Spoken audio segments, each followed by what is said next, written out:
June 27th BZAP meeting were circulated. Does anyone have any comments or questions on the minutes? Do I hear a motion for approval? So moved. Do I hear a second? Second, Turner. All in favor of approving the minutes, say aye. Aye. All opposed, say no. Next item is public comments. This is for the general working of the board, not any specific item on the agenda, but if there's anyone here that was just a comment on the working of the board, now would be your time. Seeing no one in the audience wishes to speak, we'll close the public comment section and move on. Couple announcements. First of all, tonight is Kathy Rose's last BZAP meeting, and we want to thank her for all her dedication over the years. And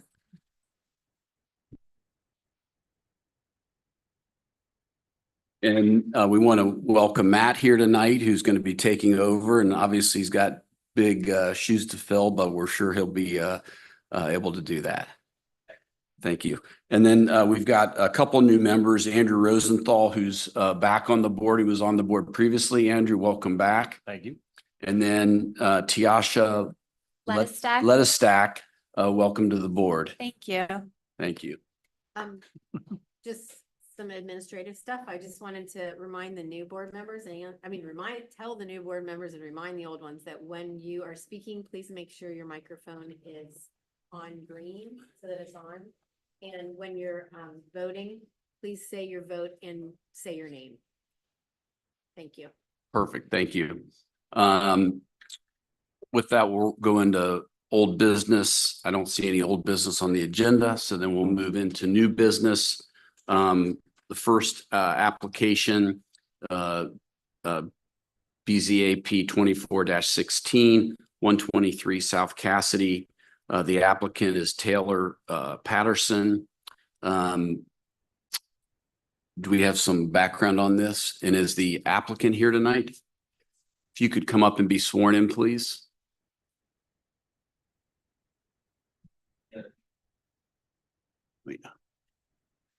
Please raise your right hand and state your name. Taylor Patterson. Do you solemnly swear or affirm the testimony you're about to give this evening is the truth? Yes. Thank you. Okay, so the applicant is seeking a variance from Bexley Code Section 1252.10A2. In residential districts, accessory uses and detached structures shall be located a minimum of 5 feet farther back from the side street property line than the proposed structure is allowed, in order to construct an 8-foot tall decorative arched trellis over the gate of a 48-inch high fence along the eastern side of the property line. Staff would consider this 8-foot high archway as an accessory structure, even though it is attached to a gate. Fences are limited to 48 inches in height, which the fence does meet the height requirements. But due to the fact that it's located along the property line and the arch is a part of that, it would typically be required to be set back 20 feet from that side property line because it's the street side. So in order for the applicant to be allowed to construct this arch over the gate entrance, he would have to seek a variance from Bexley Code Section 1252.10A2.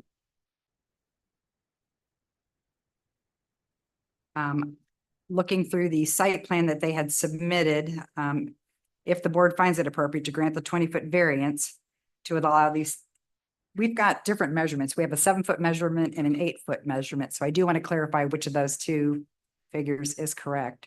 It'll be no greater than 8 feet. It's being built on site. Okay, so if the board finds it appropriate to grant the variance to allow the 8-foot arch, staff would recommend that the east side property line be located with a survey and verified by the zoning officer, because there were some discrepancies in what I have on my right of way compared to what was shown on the survey. So we just want to verify that. Mm-hmm. But it's a decorative feature, and we just want to make sure it's addressed and it's not simply part of a fence. Got it. And this, just to clarify, this is just for the arch, the fence.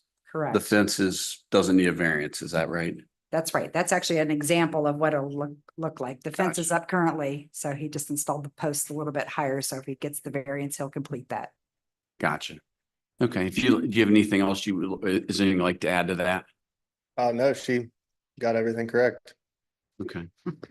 Any, does this board have any questions? Is the fence getting painted or is it? The staying- customer said they're gonna paint it later on, yeah. White, I believe. Is there anyone in the audience that wishes to speak to this application?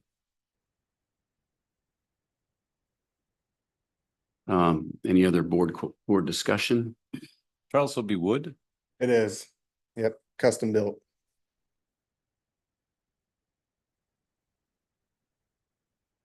Could we have the findings of facts and conclusions of law?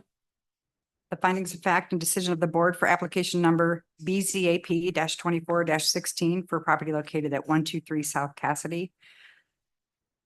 Upon consideration of the application, proposed variance and evidence and testimony before it, the board makes the following findings and conclusions of law. The applicant has proven that the criteria to grant an area variance in Bexley Code section 122611C have been met, and a variance from Bexley Code section 1252.10A2 to allow an 8-foot arch over an entry gate along the east side property line should be granted as submitted. And does the applicant understand the findings of fact as read by Ms. Rose? Yes. Anyone on the board have any questions, or do I hear a motion? So moved. Second. So King and Rosenthal. Oh, second King or motion King. Second Rosenthal. All right, I will call the roll. Roll call, please. Ms. Letisack, Yes. Mr. Turner, Yes. Mr. Rosenthal, Yes. Mr. King, Yes. Chairman Marsh. Yes. Thank you for coming in. It's a very nice project. Thank you. Appreciate it. Next, application is 24-9. This is for 129 South Cassingham. The applicant is Brenda Parker. Is the applicant here tonight? If you could come up and be sworn in, please. Please raise your right hand and state your name. Brenda Parker. Do you solemnly swear or affirm the testimony you're about to give this evening is the truth? I do. Thank you. And is there any background on this one? Okay, so the applicant's seeking approval of a certificate of appropriateness to allow a second and third floor addition, as well as a single story addition at the south side of the house. The applicant is also seeking two variances from Bexley Code section 1252.09 R6 zoning. The first is a 1 foot 8 inch variance to allow an addition to the house to encroach into the required 8-foot side yard setback. The second variance is from the required 60% overall lot coverage limit to allow for the addition, which would take the overall lot coverage to 61%. So that's a 1% variance. This application went before the ARB during the April meeting. After feedback from the Architecture Review Board, it was then tabled for the May meeting. It was presented then at the June meeting and missing some details. So the applicant has refined the drawings based on recommendations from the Architecture Review Board.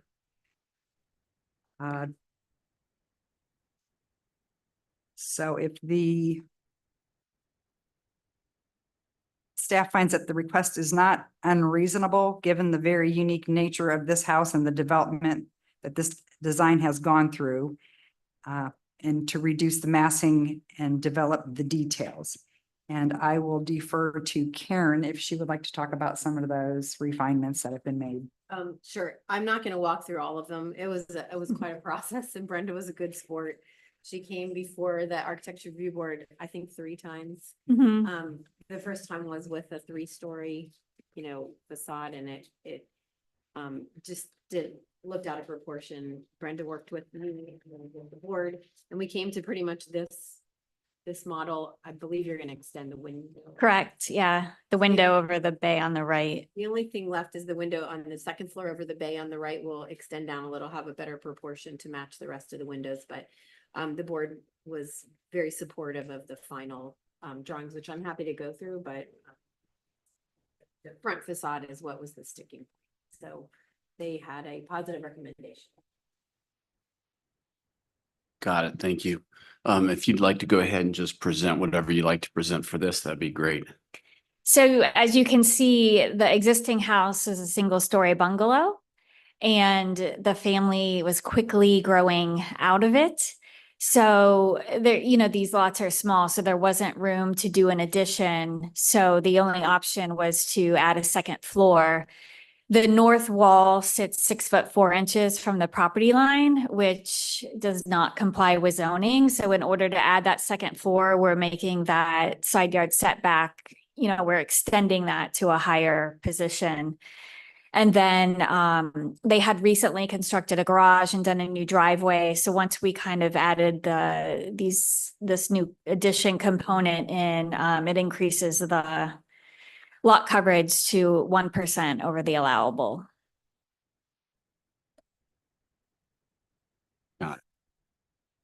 Any, the board have any comments or questions on that? So the 1%'s the only thing we're voting on? And the 1'8" side yard Side yard, setback where yeah. it's encroaching to a build above the existing structure. It's a non-conforming structure, so you're expanding a non-conforming. Thank you. Is there anyone in the audience that wishes to speak to this application? Seeing none, we'll close public comment for this application. Any other board discussion? Could we have the findings of facts and decision of the board? Yes.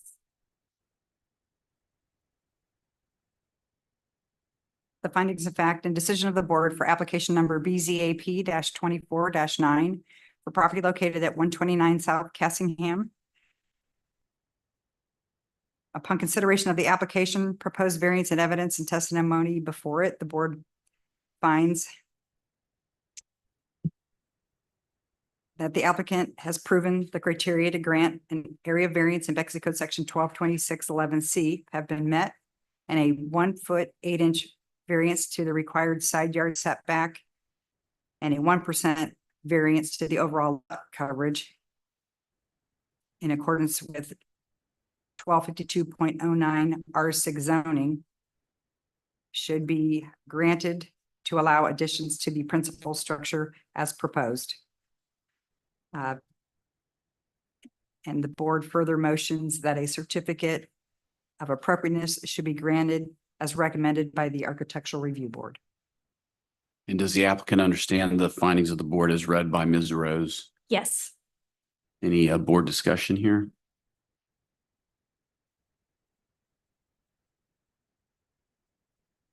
Do I hear a motion? So move, Turner. Do I hear a second? Second, Rosenthal. Roll call, please. Mr. Turner, Yes. Mr. Rosenthal, Yes. Ms. Lattistack, Yes. Mr. King, Yes. Chairman Marsh. Yes. Thank you. It's a very nice project. Thank you.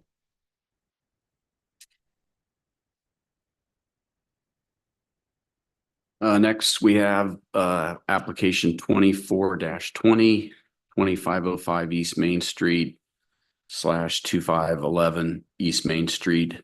Matthew Eschelbrenner is the applicant. If you could come forward and be sworn in. Not Matthew Eschelbrenner, but Mike Davis. Okay. Please raise your right hand. Do you solemnly swear or affirm the testimony you're about to give this evening is the truth? Yes. Thank you. Is there any background on this? I will defer to Mr. Sudi for this case. Thank you. We have a circumstance here that is a little bit different than a lot of things we see. This is a special permit request, and I'll let the applicant describe more completely how the operation is proposed. The short version is that there's a food truck being proposed behind a tavern that will be going into a space that is on Main Street. The couple of important things to know with regard to the zoning is that tavern is an allowable use, so we're not here to discuss that. What we are talking about is whether or not we can allow a food truck, which the applicant is proposing as basically a permanent location, but potentially rotating food trucks. The reason this is a special permit is there's really nothing that is being varied from. There is a provision in our code that dictates some rules about having what is called a mobile permanent food cart. Now, we know that a food truck and food cart might not be exactly the same thing. We don't have definitions for either in our code, and we thought that was pretty similar in the way it functions and the kind of things that we would consider. And most of those regulations have to do with running in a safe manner and specifically not having things that cause additional pollution or concerns for noise and things for this traffic. So based on that, what we have proposed are a set of conditions for you to consider that would mirror what is both in that section and in another section of our code about the sale of outdoor consumption. And that basically prohibits the sale of food between the hours of 11:30 p.m. and 6 a.m. that would be intended to be eaten outside on the premises or here. So all those things are basically trying to avoid us having, you know, like middle of the night food carts is what we're trying not to do. It doesn't really speak to what we're trying to do, which is allow this applicant to have a space that is in from Main Street and in an area that can service indoor eating of town. From a staff perspective, we think that's appropriate. It's really a matter of coming up with the conditions that make you feel comfortable that it's okay. So a couple other topics that I want to mention, since you might have questions about it. This will take a space. This doesn't affect the overall parking count. It's a very small building. They are really only required to have before the reductions under 5 spaces. And then there's a whole slew of reductions, which include having alley access in the back, having cross access easements, the opportunity for shared parking. It basically gets down to the fact that they don't really need like one space. If you get rid of all those reductions, they have options for parking. And the more practical aspect of that doesn't really have to do with the code, is that since this is in one of the few spots along Main Street where we have a large contiguous lot that is shared by a whole bunch of different users, it actually functionally is a good spot for this, in that there's not many other businesses in there that have hours that overlap when we anticipate this being busy. So there's a whole big parking lot there that is kind of sitting empty during the time we need it. So from a practical standpoint, that should work. That though, it doesn't really impact us, since again, as we said, it doesn't have any kind of self. I also went through, if you care to look at it in the staff report, we always go through the Main Street design guidelines and the standards. This is an existing building and they're really not changing anything, so it doesn't really apply to a whole lot of things. To make a long story short, the staff recommendation is that we think this is in conformance with the design guidelines and the overall zoning requirements. And it's really up to you to determine if a special permit for the operation of the food truck is reasonable here. And what we would recommend is four conditions. One, that the food truck be in the location shown on the exhibits that we're seeing today, which is at the rear of the site, completely invisible from the Main Street frontage. Two, that the applicant will install and maintain a good operating order, electric, water, gas hookups as needed for food truck operation, which they have proposed they would do. And that allows them to have no external generators or other devices that create noise or engine emissions. So we would ask that those are not permitted. The third one rather, is that no food would be sold for outdoor consumption on the site or adjacent rights of way between 11:38 p.m. and 6 a.m. Again, trying to meet all the standards in our code. And then finally, only one food truck is allowed on the premises at any given time unless an additional temporary permit is received from the city. And with that, I will answer any questions or hand it over to you. Okay, and that's a great summary. If this is approved, is it approved forever, or is there a time limit? And could I have the code section? Oh, That yes. special permit Code is, sections are 83204, which is retail sale of food items from mobile non-permanent food carts. 82007, which is sale of outdoor consumption prohibited. And then there's also 126203, which is calculating the number of spaces required. okay. Is there, so who came up with the 11:30? Is that code or is that just? It's in the code. Yeah, it's specifically in that section 820.07. So you could request a different set of hours. We just wanted to make sure that they were putting a stipulation in this permit that would further put them in compliance with that and just kind of reiterate that that's not. And then is there any code? I know that when we were looking at doing something with Istanbul, at one point, there was some questions about the apartment building that it backed up to. Is there anything about restaurant use up against the residential use or anything like that? That's a great question. Only when it's actually abutting, and since there's an alley between, that doesn't apply here. The factor I should have mentioned, which I'm really glad you brought that up, is in this particular location, there is an alley that is perpendicular to the existing alley that comes basically right into this spot. So right across, there's this area right, and then the two residential lots that are adjacent are the garages that are facing for that.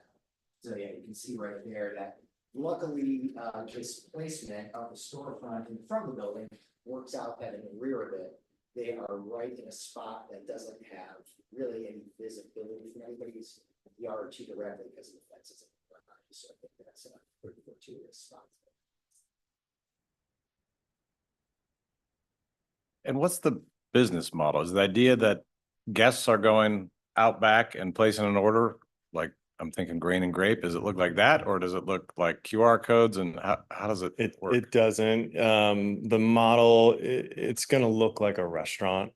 We'll have wait staff who are gonna be waiting on folks that are sitting, just like a normal restaurant. That wait staff would go through the back and gather the food that would be cooked back there. Through our point of sale system, we'll be transmitting those orders back to the food truck. So if somebody walks up to the food truck, they're instructed to go around front and have a seat. Yeah, this is it's unique because it's not your typical food truck operation where you're going to see a bunch of transient employee or customers walking up and saying, "Oh, can I get this? Can I get that? Here's my payment." There's going to be none of that. The food truck is dedicated to the cocktail bar only. It's gonna be used more like a mobile kitchen. Correct. Yeah. The background here is there's, with the space limitations of 2511 East Main Street, and to satisfy our requirements for the liquor license to have that food requirement, our best solution was to have an exterior kitchen. For this purpose, it is a food truck or a food cart or some sort of mobile kitchen where it will be attached to the building itself through a dedicated gas line, water, and electric, so that we want to be good neighbors in that Did you regard. look at, well, I have two questions. One, is the liquor license or what's the required hours that you have to have in order to have the liquor license? I mean, do you have to be open till 11:30 at night? We don't have to be, there aren't any restrictions in terms of when we can be open. The liquor license allows us to be open at 5 a.m. and close at 2:30 a.m, Monday through Sunday. That's a D5 and a D6. The food requirement is that you have hot and cold food during the full hours that you're open. But being that we're not going to be serving anyone outside, we are not out of compliance with the 11:30 to 6 a.m. Okay, and then did you look at or consider doing any kind of more permanent kitchen, like even a drop container kitchen or something like that, where you guys would have your own kitchen? The only thing I worry about is, even though you're not gonna have a generator, food trucks still create noise. I mean, between the hoods and everything else, there's definitely louder than a brick and mortar type kitchen. So I just was wondering, did you guys look into something a little bit more permanent that you could like tack on the back as opposed to just different food trucks rolling up? We did not as a solution, just due to the space limitations. Thanks. I know we kind of jumped into questions. No, Is there anything else from a high level that you'd like to present? No, I mean, it's really, the intent here is just to be a good neighbor. One thing I will add is we did speak to both neighbors directly behind us just to let them know what our intentions are. And the back left seemed very excited, enthusiastic. Back right, we're still waiting on that meeting, hoping for this week or next week. So. Is there anyone in the audience that wishes to speak to this application? Seeing no one responding, we'll go ahead and close public comment for this application. Any other board discussion? And every food truck can work with remote power. They all have that capacity. I guess I wouldn't really understand. I mean, I understand how they work, but I don't know. Is that? Yeah.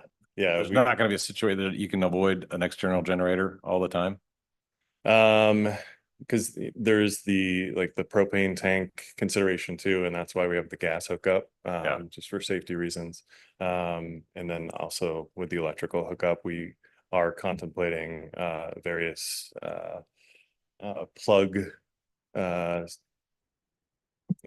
different types of plugs that can work with any type of food truck. So Yeah.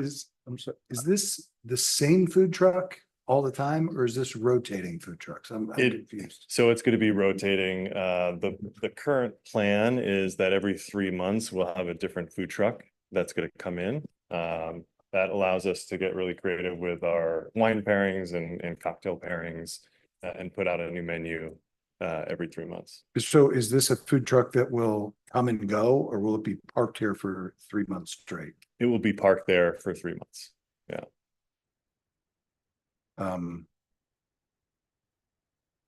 And so all of the food, there was some mention of outdoor consumption. All the food will be consumed in the tavern. correct? Inside, correct. Yep. I am pausing, I'm trying to get my head around the idea that you do not have letters or approvals from both of the neighbors. I find that to be sort of consequential to this. I don't know. We actually sent notices to everyone within 300 feet of the. Or, yeah, I mean, neighbors maybe generally, but Right. that is concerning to me. Well, I mean, if the neighbors had a concern, they would come. Yeah, come perhaps. tonight, Yeah. or send a letter or send an email to the city. And you heard, and the city's heard nothing. And then, so I have a question. So what are the scheduled hours? I mean, so right now, if the food truck ends at 11:30, that means you have to close at 11:30? There's a liquor license? The food truck does not have to close at 11:30. That's only for outside consumption of food, Which you won't have. which we will not have. There's no one in the back alley lining up for food.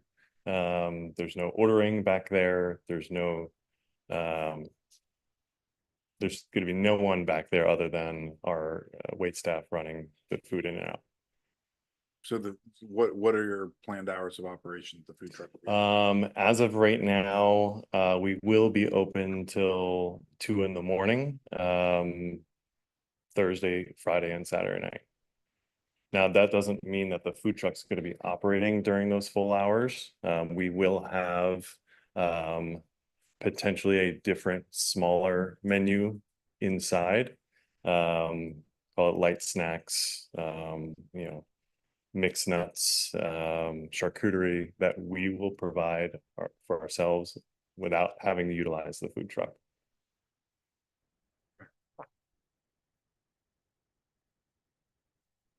You might, I mean, I'm supportive of it. My only concern is the noise. Yeah. And I don't know how we necessarily monitor that, or Whether you have staff provide an update 6 months from now, if there's any concerns that the board could perhaps revisit, if there's any additional. yeah, I mean, that's my only thing is I'm very much in favor of this. And again, I know you said you talked to the neighbors, nobody showed up in support or opposition here. But again, if I lived there and there was a food truck at 2 a.m. and I know maybe it won't run that long, but at 1:30 in the middle of the night running, that would be a concern to me. And I know you want to be a good neighbor and all that. I just think we need to put something in here from my position that would give us some ability to make sure that it is a good scenario. Yeah, I mean, that's basically what I was heading that same direction. Like, I can't say yes permanently because we just don't, it's not something we've run into before. So, I mean, if we have the ability to do a revisit or something down the road, let's see how it's working out and then we can work with issues at that point. But to grant it today where it's just permanent, we have no recourse if it's not working to the neighbor. But if all the neighbors come up in 6 months and say, this is a problem, Right. and we have no recourse, then that's kind of where my thought process is on it. Sure. But I like the idea. I love the idea of the tavern. I think all the rest of it's great, but I would like Catherine to chime in, the fact that the tavern requires to have this food truck in order for it to meet the criteria. So is it Yeah, that, I mean, you don't dictate the flavor. correct? I mean, I don't want to say it's. I don't want to say it's the problem, it's kind of their problem. We're trying to help facilitate the operation of business in a way reasonable, and doesn't burden neighbors. So I think that's what we have to do. It's kind of on them to determine how to solve the problem of the liquor license, and this is the solution. So if you have anything else you want to add to that? Yeah, this really, from this board's perspective, this is really about the use of the food truck at the rear of the property. What Jason is suggesting is that you issue a special permit to allow that use, make sure that they're in compliance with other code provisions relating to time and the food truck operation because it's because of its use in the alley, which is detached to the building in the rear, adjacent to an alley. And it is in the Main Street District. So because of all of those things and compliance with the Main Street District, he's suggesting that you grant a special permit and put any conditions that you have concerning its use on the property. And that's what the proposal is, and that's what the staff recommendations are about. Are we allowed to put in there as one of our restrictions, I guess, that it needs to be reviewed again, like in 6 months or something like that? Can we actually put that in there for a review, or is that not allowed? Well, typically, if you're putting conditions in there, the condition should be the standards that you're intending them to meet. If they don't meet those standards, then it would be a zoning violation and somebody would enforce. But what standards would you apply in 6 months? Because really, when you're talking about a use, neighbor compliance is not really a consideration in terms of the use downstream unless you're violating zoning. So you would have to put your standards in now so that in fairness, the applicant knows what they are and the neighbors who didn't come today know what they are. It could be a noise violation, it could be a violation of other things in the code, not necessarily zoning, but to just say we're going to review it in 6 months without having objective standards that you're judging that against, I would not recommend. So with it being a special permit, it by definition is time specific, or it has the option to be time specific? It is not by definition time It is, specific. but it can be. I think that was said earlier. I would not recommend that it be. I recommend that you put whatever conditions you're going to put on it now. But so, for example, if the business changes hands, does the special permit continue to exist? Oh, off the top of my head, I don't know. It depends on the nature of the special permit and what it was for. Typically, I don't know. I can't answer that without looking. I don't want to, Andrew, I don't want to tell you off the top of my head because I just don't know the answer to that. And I'd like to add that the applicant actually, by allowing it to have direct electric, water and gas hookup, that should alleviate a lot of the noise concerns that you would typically have with a truck.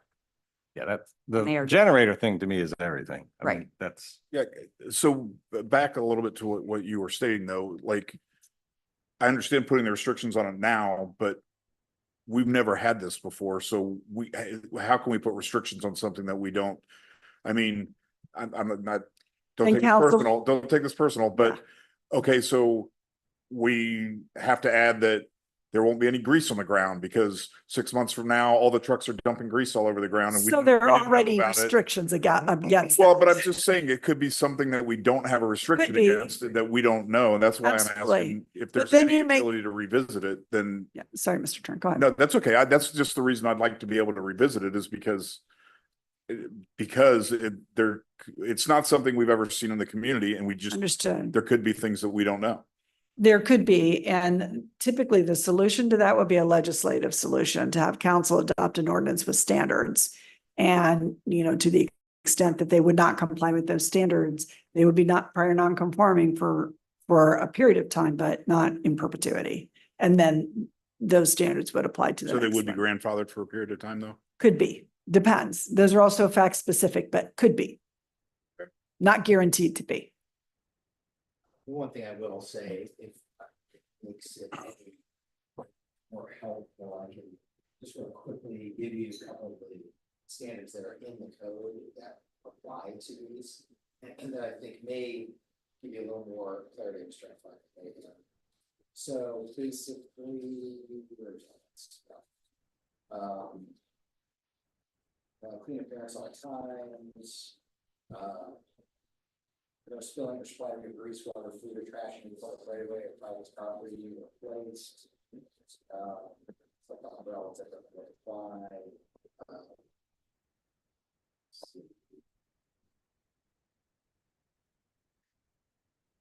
Yeah, violating health safety regulations or laws.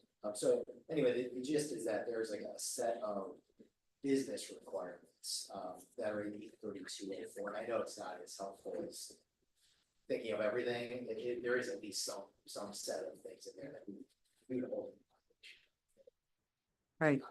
Through code enforcement, they could post orders if there's a problem or something like that. I mean, and maybe Catherine will have to help me word this. I mean, I guess my thought on it would be that I'm okay with the use. I'm okay with, I like the plan of the thing, but I think that, I don't know whether it'd be a decibel level after 11 o'clock or something like that, that we should have something in there that we can come back to them and say, you know, if the food truck's creating too much noise after a certain time, they're in violation. But I don't know exactly what that decibel level would be. I don't know what that time would be. So if it's a quiet food truck, It's at the piece. my opinion, if it's a quiet food truck, it's not a problem. It's just so. Yeah, I mean, I kind of agree, but I also feel like with what Jason said about there's already code issue, there's already code there that protects people. What about approving it for a year and then have them come back in 12 months? That's what I was trying, and Catherine said we shouldn't do it. And I understand there's like a noise. Yeah, There's to me, it's different than a straight noise ordinance, because I don't think it's gonna be a party noise. I think it's just gonna be a right. constant humming of the hoods or whatever. Or to your point, it could be something that we aren't Right. even thinking about that. Right. As a matter of experience with decibel issue, I think some other folks in the audience probably remember. We went through that with Capital, and we tried that pretty extensively, and a number of us stood out in many points around the city decibel meter, and it's really hard to get that reading effectively done. There's so much background noise, and I learned a lot from very nice sound engineer, and Lori explained it to us. It's just really hard. So I think it'd be hard for us as a sort of lead board in that realm to come up with any kind of legitimate standard. And even when we hired a sound consultant to do it for that, it was really hard to do for that. And we really had it twice too, because before, I think Kathy and I were probably the only ones, the skate park. Yeah. issues. Oh, We yeah. Tried to measure that also. It's hard, and you'd be surprised at how much you can hear things like the freeway when you're just standing out that quiet in the neighborhood with the sound meter. It's just, it's weird. It's like, it's different than you think. And I agree with you that the sound is different, and it's hard to put a standard in to regulate that sound. Just like the sound of like whistles on the field were loud, except they were so short. It was hard to like figure out how to fit into the overall measure. So I would just caution that just as an experience that we had. I mean, my thought is just like, my adjacent neighbor has a very old AC. And we open the windows at night and you can just hear it. And so if it was louder than that, it would be extremely annoying. And which doesn't come near like hitting the code violation, but it's a very loud, annoying thing for somebody that's in a residential property. But in the location of the unit, I believe is closer to where that header alley meets the back alley. And you've also got a garage there. So it's not sitting next to a house, which is good. You could see that. So you have two garages there also buffering that noise. Kathy, if I can add a couple of things, and Pat, maybe this is a little bit to your concern as well. We do plan on installing some like greenery walls, some potted plants, because there is space behind the food truck along the alley where we can kind of participate in the beautification of the alleys. So we do plan on doing that. So that will buffer any potential noise and also add some greenery to that space. And the other thing I'll add too is when speaking to the neighbors on our back left, one thing they mentioned is it's not going to be any louder than the Jimmy John's that's literally right next to them. So they didn't have too many concerns about where ours is going to be further down the alley. So We certainly had a condition, yeah, volunteering that, they could come up with some sort of screening and work with staff. Yeah. Yeah. So stipulation 3 is from another part of the code. But we could, it sounds like we could add to that if we wanted, and it sounds like it's consistent with your business model to say, because I guess my thought, just again, trying to anticipate things that are hard to anticipate. I mean, we could, it'd be fine if I understand to say, not only is it not outdoor consumption on the site or in the adjacent right of way, but it's not for consumption essentially off the site. I mean, I guess what I'm trying to avoid is somebody saying, you know, in 6 months of one of your vendors saying, well, I want to sell, people come find me and I want to be able to have walk-ups or, Yeah. or they're working with Uber Eats or, DoorDash and all this, Right. there's cars pulling up. So I don't know how that gets worded exactly, because obviously somebody wants to walk in the front door of your establishment, order food to go, they can. But I think what we're trying to avoid is not serving them out of the alley. yeah, and there is no to-go food, no delivery. Through our partnership with that food truck operator, they have to sign on for that as part of our contract. So food is So I mean, that could be another restriction. sold Yeah. through staff. Yeah. What's that? The food is sold through staff at this location. Yep, only inside. Yeah, what I really mean is Sold- going in and out the front door. I don't care. Yeah, who's selling it. I don't care if they're eating it there. I just feel like it goes in and you don't want it going Just put, in and out the back door. yeah, put no direct sales to the public from the food truck. So they have to go through the restaurant Yeah. or to get. Okay. Yeah, they probably like that too, because then you're not getting cut out of Oh, getting cut out. oh, I good thing. mean, I think So Jason's comments have gotten me comfortable approving it or voting to approve it with either unlimited time or put a time limit on it and then have them come back. But I would defer to the rest of the board on. I mean, is so it, you're saying you want the time limit or you do not? I mean, I like a time limit. Just again, this is new and there could be things. So I think, rather than prove it forever, I like the idea of having some kind of a time limit on there. I think I agree with the time limit issue, but I also think that noise, for the noise aspect of it, I mean, I'm actually listening to you, Jason. That's a rare occurrence.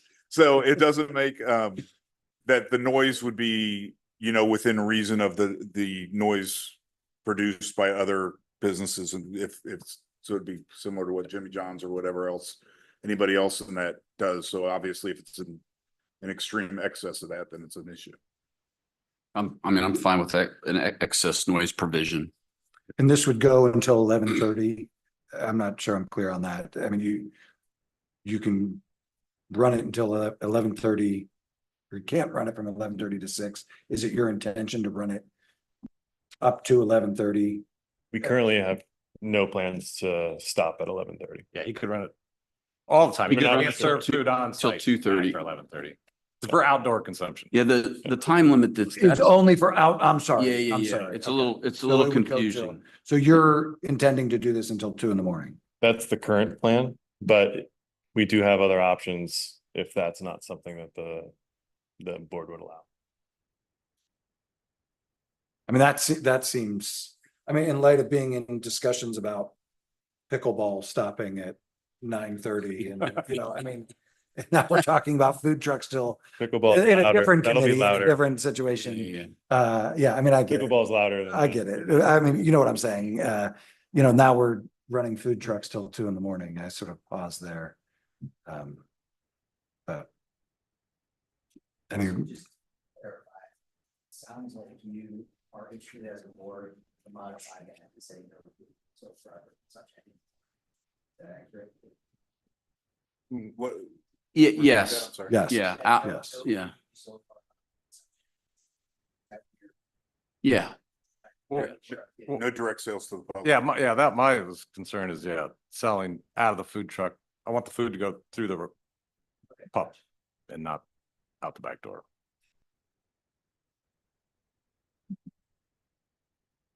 Yeah, because the reality is you can put a hood on the roof of that building that would be loud.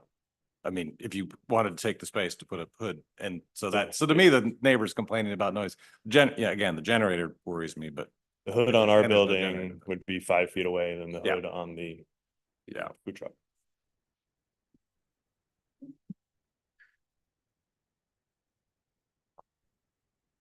I mean, I think putting a 1-year relook on it is good. And if everything's goes great, then you could come back in a year and we could extend it for what, you could make a request. Would that work for you? Yeah, and I mean, we're happy to participate in the collection of potential issues from the neighbors as well, and whatever the board feels is right. You don't think we can do that? But if staff provides you with an update a year from now. Well, I mean, but at that point, there's nothing we can do. Well, we Right. also have like violation of noise ordinance. I mean, Okay. we have all kinds of codes that if they violate, that we can find something that Right. we can apply. Okay, I'm okay with that. How's the rest of the board feel? Thought you had my back. So- So who are we giving a special permit to? Are we giving it to the owner, the operator of this business? Are we giving it to the address? Does it go with the The business, property? Does it go with the applicant, the business. Matt Eschelbrunner was the applicant. so? Mike Davis. Isn't the food truck, is the food truck the business? Well, there's different food trucks, Yeah. but it's to the applicant for his business. This is what he's requesting, a special permit for a food truck with the conditions that Mr. Sudi will state. Yes, we're tenants.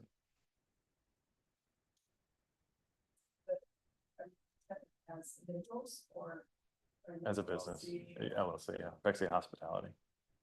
LLC.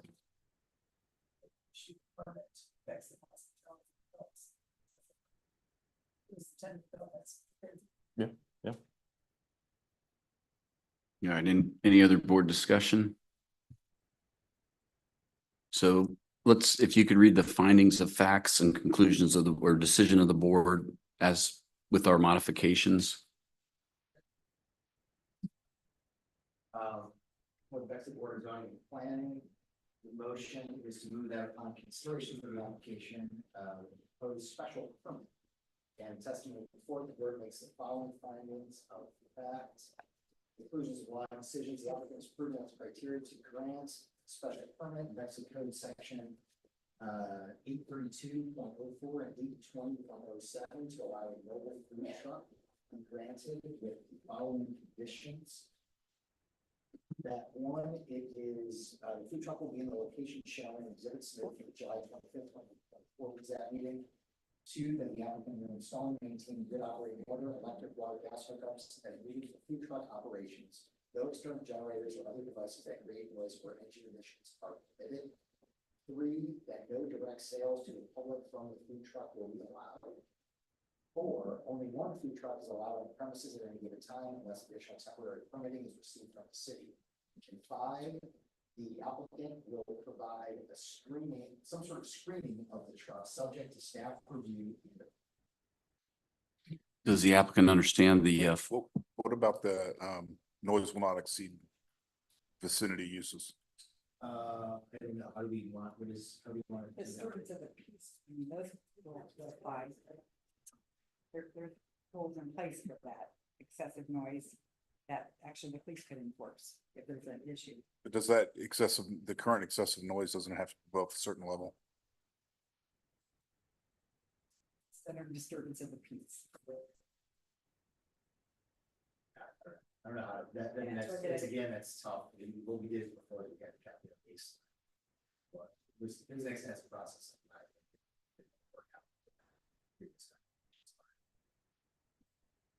But I believe if there are complaints, that the city police department could intervene. Would it satisfy the board if it was like no louder than what currently exists in that strip mall? Yeah, that's what I was asking for. Okay. But that's what they're saying, they can't do it. Okay. They're saying Yeah, they can't do it. so. yeah, Yeah, And I'm sorry to keep harping on this time. I mean, Jimmy John's closes at 9 o'clock. This is scheduled to close 5 hours later. I mean, that's No, I a different, understand that. that's a different piece entirely. I mean, you have cars on Main Street at 9 o'clock at night. You don't have a lot of car traffic or, other noises at 1:45 in the morning. One other thing is we don't even know if Jimmy John's has a hood. They may not make any noise. I mean, if we're comparing it to Jimmy John's, I don't want to all of a sudden say you can't be louder than Jimmy John's, but Jimmy John's doesn't make any noises. We did not do any. I mean, I think we just have to rely on the new noise nuisance statute. Does the applicant understand the findings of fact and decision of the board as read by Mr. Sudi? I do. Is there any additional discussion by the board? Do I hear a motion? So moved, Rosenthal. Do I hear a second? Second, Turner. Roll call? Mr. Rosenthal, Yes. Mr. Kane, Oof. Yes. Ms. Levisack, Yes. Mr. Turner, Yes. Chairman Marsh. Yes. Thank you. Thank you. Next, application is BZAP 24-21. This is for 114 North Merkel. Rihanna Gebhardt. If you could come up, please, and be sworn in. Please state your name. Ryan Gebhardt. You solemnly swear or affirm the testimony you're about to give this evening is the truth? I do. Thank you. We have the background on this. Yes, this case, let's see, so the applicant's requesting a special permit in accordance with Bexley Code Section 1264.03B, which limits a fence or wall and a side yard setback as it faces the street to 48 inches in height, to allow a 6-foot fence along the south side yard property line along Denver. So the background on this is the applicant actually purchased this property with a fence in place where actually it's currently located.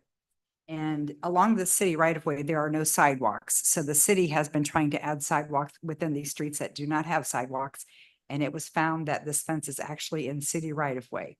The applicant did not install the fence. It just happened to be there. So when we contacted them and explained that they needed to remove their fence, there was a little confusion. But it's existed, in the right of way for Over 30 years. over 30 years. For at least 3 prior owners. Right. So the applicant would like to simply replace the fence with one of the same height, but put it on the property line. And she has submitted a landscape plan. And she would like the board to consider her variance, which it's actually an improvement of what's there now, but it meets code other than the height. So if the board wants to consider allowing this new fence at a 6-foot height on the property line, the applicant would appreciate it.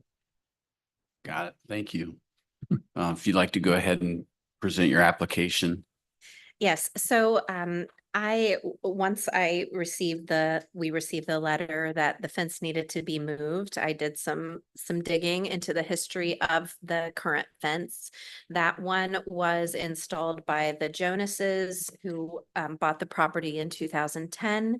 They replaced a fence that was the same height at the same location. That was they purchased the property from the Abrahamsons in 2010. Unfortunately, they are deceased, so I was not able to contact them to find out when they installed the fence. But it has been there in that exact location for at least since the turn of the century. And we are hoping that you all will approve of basically a similar fence to what's currently there, but set back on the actual property line. For that, part of the reason we bought the property is for the safety of our children in the backyard, and the 6-foot fence rather than a 4-foot fence would help ensure that safety of our young children. The bottom picture there, that is an adjacent property off of Denver. And that is also a 6-foot fence for that our neighbors, so that they're just adjacent. So that's just an example of how it would comply with the other neighbors. I looked at the properties from Cassidy to Gould. There are 23 properties that have fences along that stretch.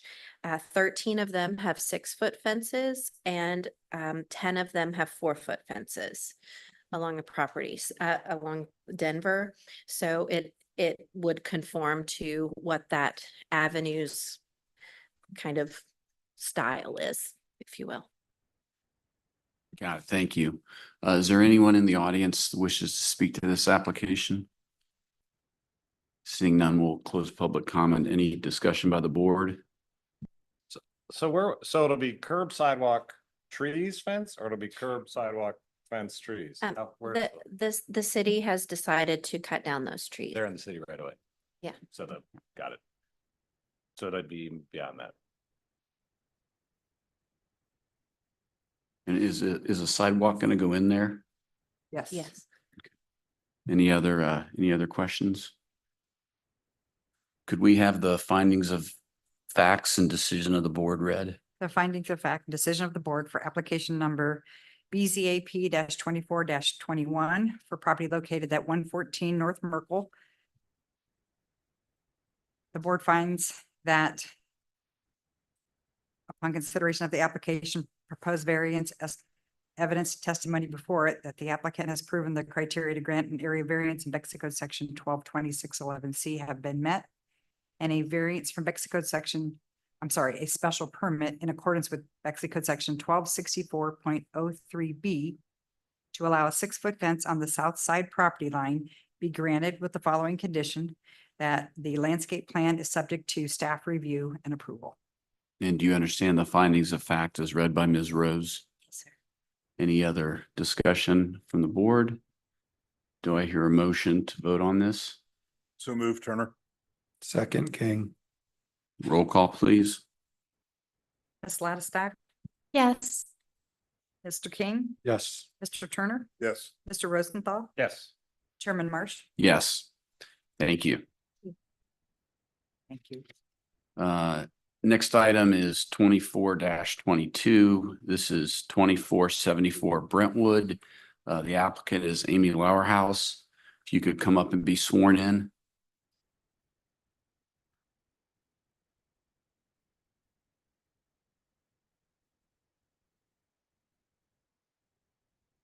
Please state your name. Amy Lauerhouse. Do you solemnly swear or affirm testimony you're about to give this evening is the truth? I do. Thank you. And the staff report on this one. The applicant is seeking a certificate of appropriateness for a screen porch addition to the rear north side of the house, which meets code. The applicant is also seeking a variance from Bexley Code section 1252.15A, which limits detached garages to 18 feet in height to allow a proposed new detached garage with a ridge height of 19 feet to match the existing house. The applicant is also seeking a variance from Bexley Code section 1252.15A, which limits accessory structures to 625 square feet for this lot size to allow a detached garage to be 691 square feet. So this house, it's in the R6 zoning district, and it sits at the northeast corner of Cassidy and Brentwood. The existing house has a very steep sloped roof. And in order to align with the architectural design of the house and slope of the proposed garage should be steep as well, the architect has proposed the lowest slope possible without the roof looking awkward, but it still puts the garage height at 19 feet. This lot is actually 15 square feet less in size than what's required for the next step up regulations for the different zoning districts. So that the ARB unanimously approved the design, which is driving the variance need. And the additional square footage of the garage is not noticeable in the size of this property, and staff would find it acceptable and also appropriate in keeping with the design of the pitched roof of the existing principal structure here. And if Karen, I don't know if she wants to chime in on any of this. Yeah, the architecture review board was completely in favor of recommending this to you. We did go through some minor changes that Amy's gonna work with. One of them is on this elevation, but this one isn't really into the variance. But Amy's gonna adjust some of the new columns to have that more spindly look of the columns, match the columns above. Plus, most importantly, where is it? A lot of discussion on that We had a medallion. lot of discussion about Yes. this little medallion right here. Oh, yes, it's great. And they're gonna reuse that on the new garage. But the variance is only a foot, and the ARB was very much in favor of maintaining the pitch to match that.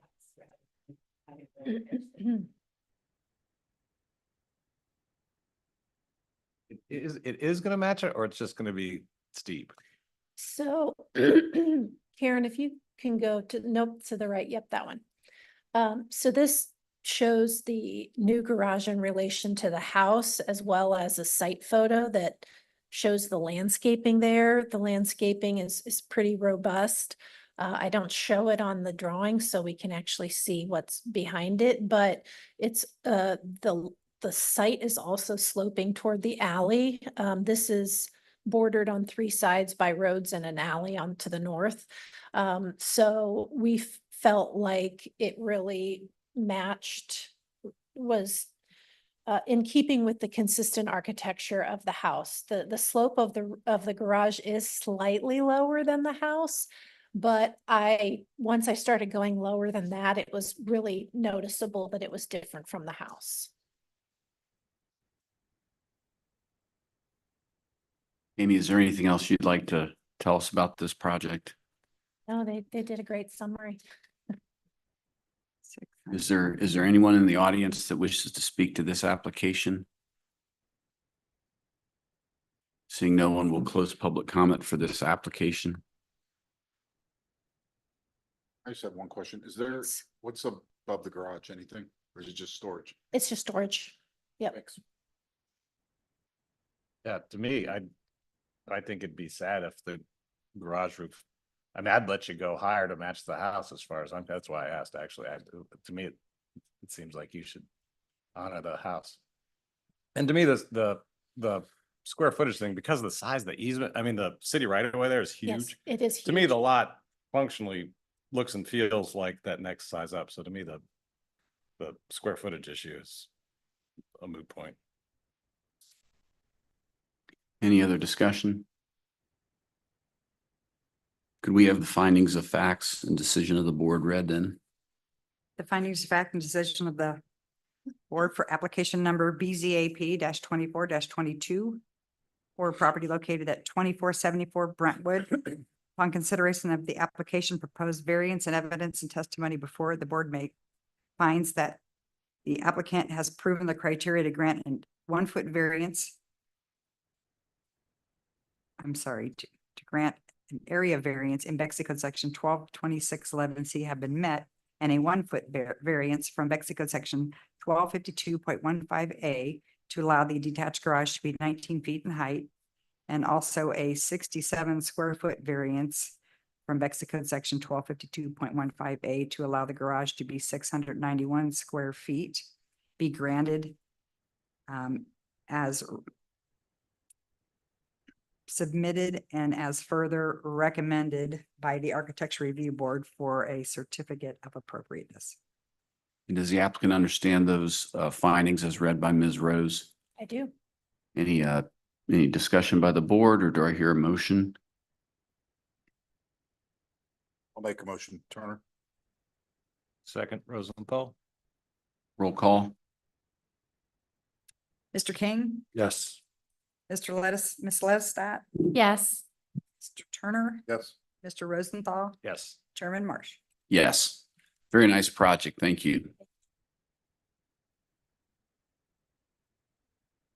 The next application is 24-23, which is 2557 East Broad. The applicant is Stephanie Haywood. If you could please be sworn in. Please state your name. Stephanie Hayward. Do you solemnly swear or affirm the testimony you're about to give this evening is the truth? I do. Thank you. And the staff background on this one, please.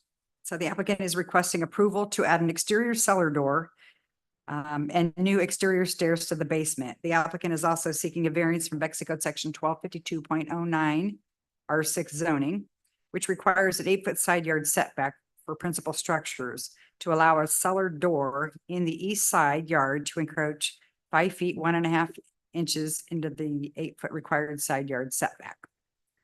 The owner is requesting to install the new cellar door on the side of the house at the existing basement window. The access to the basement inside the home is too small to be able to move any large items in and out of the basement, a furnace, a sofa, etc. The new sunroom addition is covering the existing basement access. Installing new doors to the west of the sunroom would require the relocation of gas lines, meters, and creating a new opening in the wall. The owner will plant boxwoods in mulch and area surrounding the door to further conceal it from the street. If the board finds it appropriate to grant a variance, city staff asks that the BZAP remand this back to Karen for approval of the design of the cellar door and landscape. Yeah, we felt like this was fine to do a staff approval of the door if you're okay with it. It did not go to ARB. Got it. It won't be blue. As shown. It won't be blue. Good. Yeah. I already had that as a condition. Yeah. If you'd like to go ahead and present your project here, that would be great. Yeah, so we already went through the ARB for the sunroom addition. And we, in the original design, had like this trap door because we were covering up the existing cellar door where they're putting the sunroom.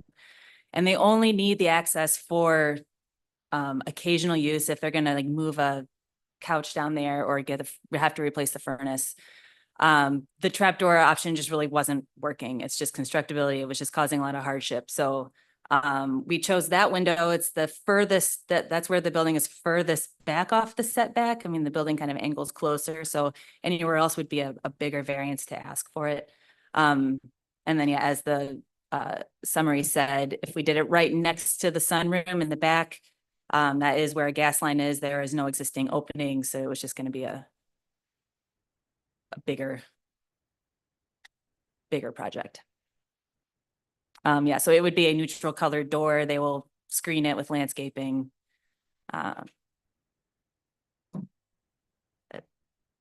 Okay. Is there anyone in the audience that wishes to speak to this application?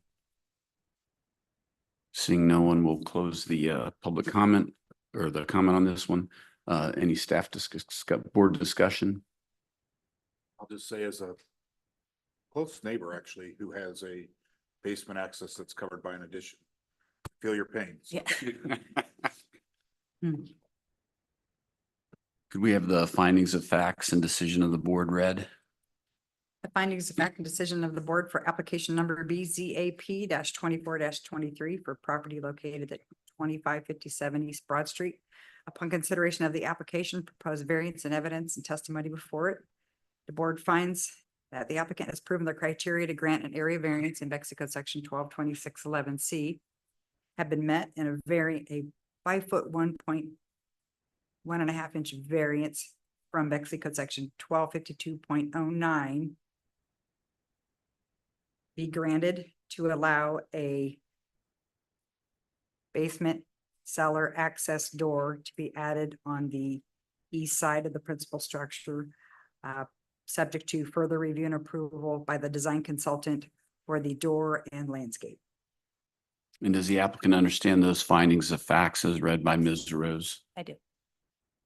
Any discussion by the board, or do I hear a motion? Motion, King. Do I hear a second? Second, Rosenthal?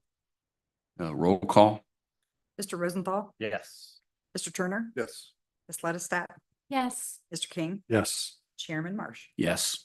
Thank you. Great, thank you. Next item is 23-19. This is 733 Vernon. K. Brian Warnicki is the applicant. Is the applicant here? Actually, the applicant reached to staff and He reached out this afternoon, said he wasn't gonna be here. And I didn't have time. No, no problem. So, he did alert us, so he's planning on being here in August. Okay. Do we need to So table it or let's table anything? this to a certain date, August 22nd. Okay, We are, motion to do that, yeah, do I hear a motion to table this to August? What was the date? 22nd. August 22nd. So move Rosenthal. Second, King. Let's do a roll call. Mr. Rosenthal. Yes. Mr. Turner. Yes. Ms. Ledestack. Yes. Mr. King. Yes. Chairman Marsh. Yes. Thank you. Let's take a 5-minute, 10-minute break. We're adjourned for 10 minutes. Sorry, Chairman. I didn't get to- Oh, no problem, no problem. You're okay.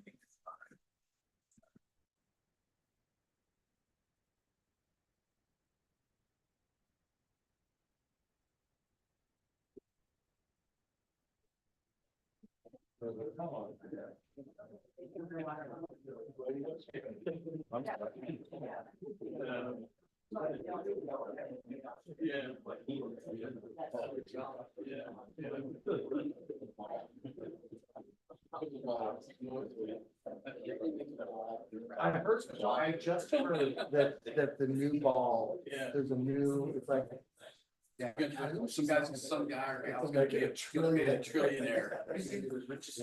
Make him somebody break all the time. Yeah.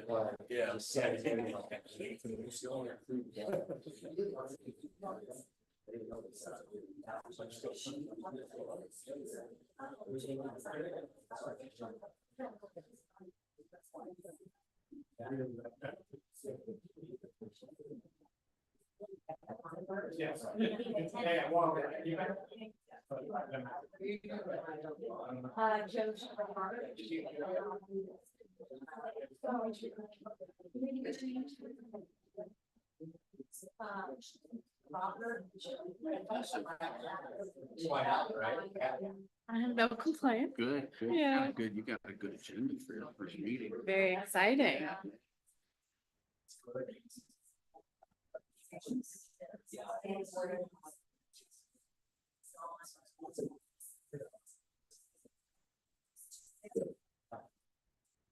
Finalizing the schedule.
Getting like.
The next application is BZAP 24-14. This is 236 North Columbia.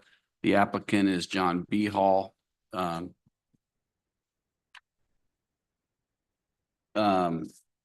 we have some staff background here?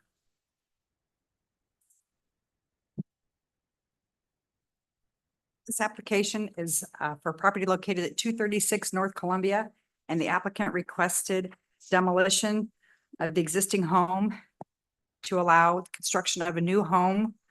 I don't believe there were any variances involved, so that was an ARB application, and the ARB voted, and it was not approved for recommendation, and the applicant has filed an appeal to that decision, and it's this board's job to review the case and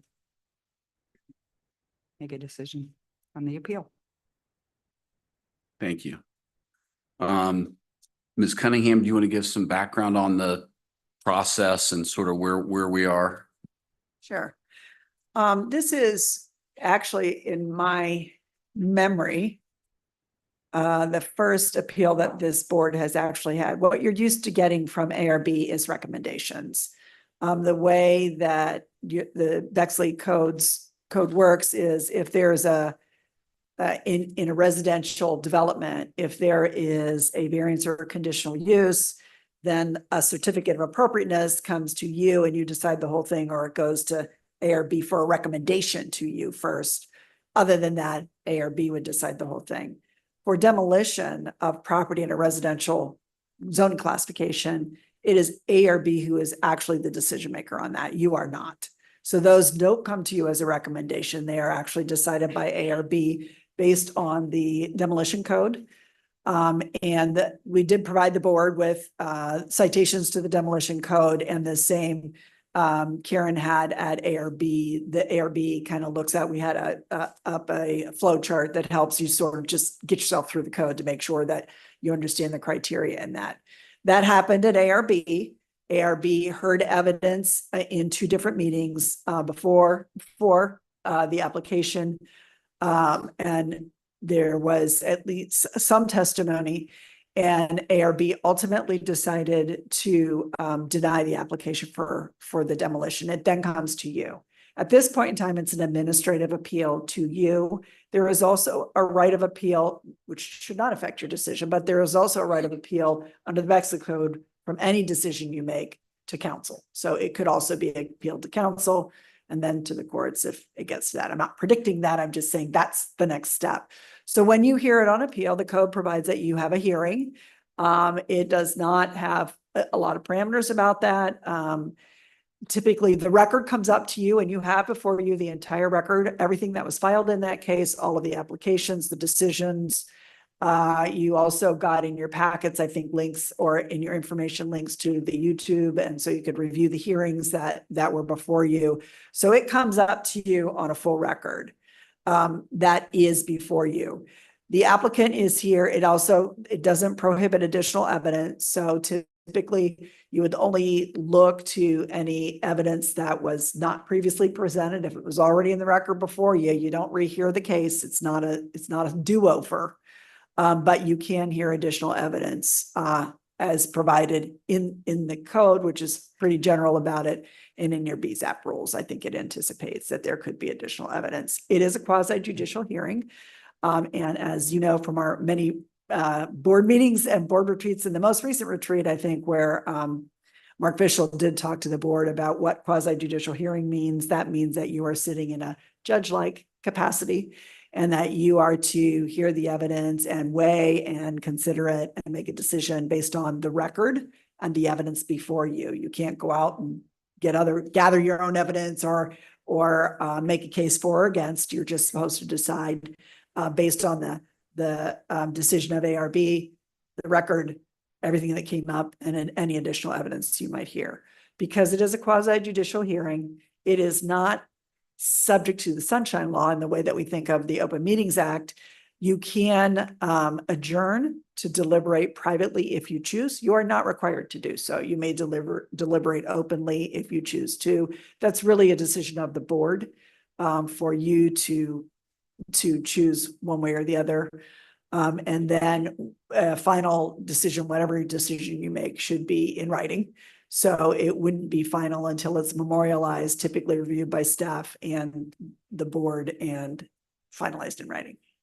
Happy to answer any questions if there are any about that. Since it is a quasi-judicial hearing, you have the opportunity to, the applicant's counsel would have the opportunity to cross-examine any witnesses that might testify for or probably against, because they would present anybody for. And the board always has the ability to ask their own questions, and you can call on people who testified to answer questions for you, or when their testimony is finished, you can ask them questions to clarify anything that you have. Is there any other questions, or does that kind of cover it for you? Does anyone on the board have any other questions for Ms. Cunningham? Okay, I'm here and available throughout the hearing process. So, and we do have a court reporter, which is pretty typical. When we have an appeal, that will be a record in addition to the YouTube video, that should there be an appeal to council, that would be transcribed and sent up to council too.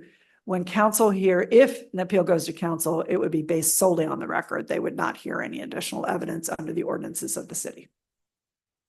Got it.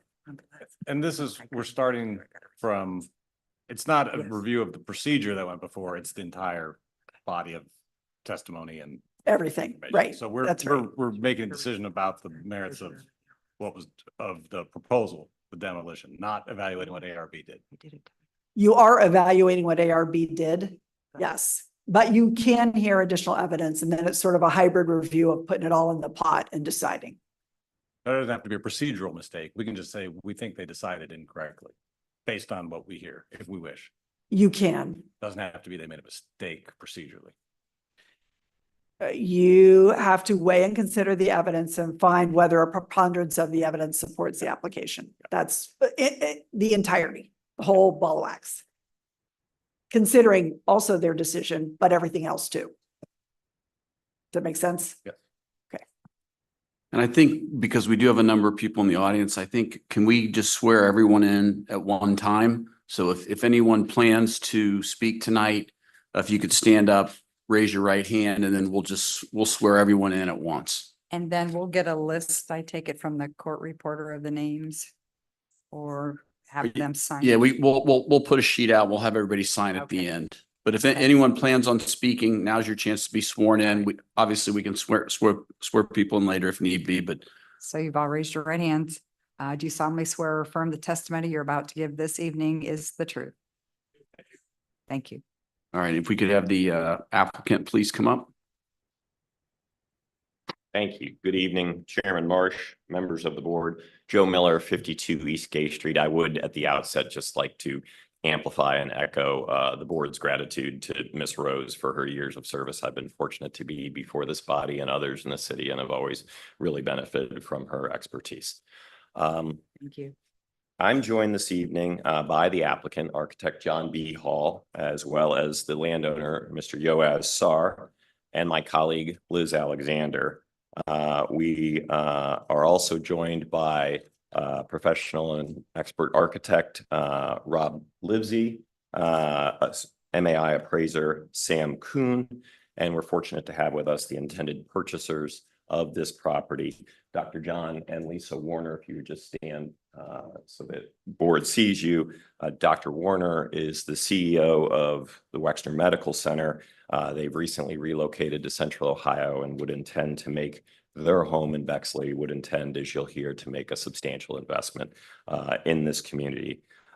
We also are joined by a structural engineer from whom you'll hear, Bernard Cooey. And I appreciate the board's time and attention and even indulgence this evening. We have a new presentation that was not given before the ARB. I'm mindful that you have that record. And we have the testimony of live witnesses who did not testify live before the ARB. Mr. Rosenthal, I know your counsel has ably answered your question, but you do sit as the decision makers anew tonight. You can grant the permit for demolition and replacement home just as though the ARB could have in the first instance. And so we appreciate your time and attention tonight. This is an important matter to all of the people in the room behind me. And so if we, Ms. Bokar, are you working the presentation or to? Okay, if we could look at the next slide, please. Yes, I appreciate it. And so I'm sure. This tracks what's in our book as well. Yes, thank you. I apologize. You did. Thank you, Mr. King. You do have before you a binder with this presentation as well as what I believe will be referred to as exhibits 1 through 5 over the course of the evening. Thank you. So looking at that second slide, you may be well familiar with the site 236 North Columbia. It's large but consistent with the other large lots in the area, 1.1 acres. The present condition, I'm going to talk about that first, obviously, so you're well versed in the current situation on the lot. The existing home, which you'll see in a moment, is oriented to the very north of the site. In fact, it's got a peculiar orientation on the lot, over an acre, and yet the home sits at the northernmost boundary of the property, as well as there is a peculiar orientation of the home on the lot. That being that it does not actually face on Columbia. Instead, its side elevation faces the street, as I'll show in a moment. I think the characterization of the tennis court and garden as overgrown is charitable. I would describe it as neglected for decades and decrepit at this point. If we could look at the next slide, please. So as I mentioned, we are before you looking for approval to demolish the existing structure and construct the new home depicted there. ARB did deny the certificate of appropriateness for demolition and replacement, and we are instead asking that you grant those requests this evening. And we believe by doing so, you will, even improve this beautiful stretch of Columbia Ave and allow this area to continue to thrive. If we look at the next slide, please.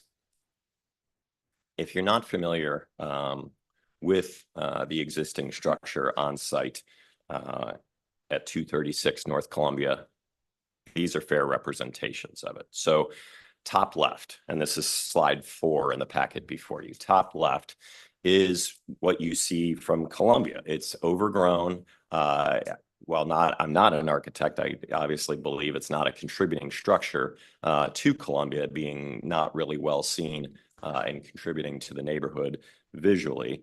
And in fact, the bottom left depicts what I said to you a moment ago. This is the orientation of the home that faces the street. It is respectfully a kind of a mashup addition that was done later, not part of the original home. And it's this brick lattice wall that actually faces Columbia Ave. Again, I want to be respectful and not be unkind or uncharitable, but I do agree with Mr. B. Hall, the applicant, who did say this is somewhat reminiscent in the modern day of a trash enclosure you might see at a quick service restaurant. So it is unusual facade for facing the street.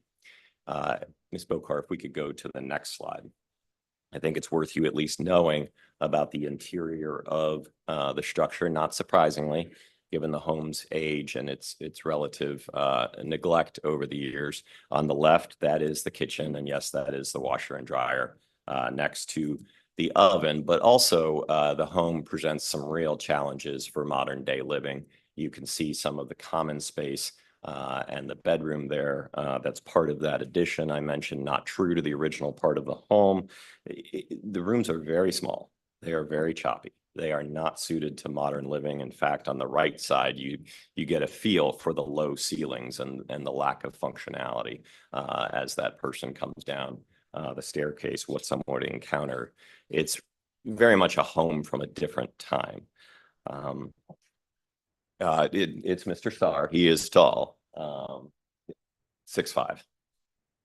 And so if we look at the next slide, this is the proposed home as submitted. This is what Dr. and Mrs. Warner would like to build on the site. And I submit to you, and hopefully after the testimony and evidence this evening, you'll agree, something that we believe is much more befitting of the street and of the neighborhood. So if we look at the next slide to move into the standards that should guide you this evening under Bexley City Code, in 1223.05 of the city code, it sets forth these factors, these three factors for your consideration as to whether a demolition permit should be issued. The first, is the structure historically or architecturally significant? We submit that it is not and intend to present evidence on that exact question. And then it's very important to remember that the code then says, or number two, will denial of the certificate cause substantial economic hardship? The code then goes on to say yet again, or are there unusual and compelling circumstances that justify the demolition? In other words, if you agree with any one of these factors, you must find for issuance of the demolition permit. In fact, if you find that the structure is not historically or architecturally significant, your inquiry can end there. You don't need to consider factors 2 and 3. Those only come into play if you believe it is historically or architecturally significant. But again, if you find that any of these factors could justify the demolition permit, then the demolition permit must issue.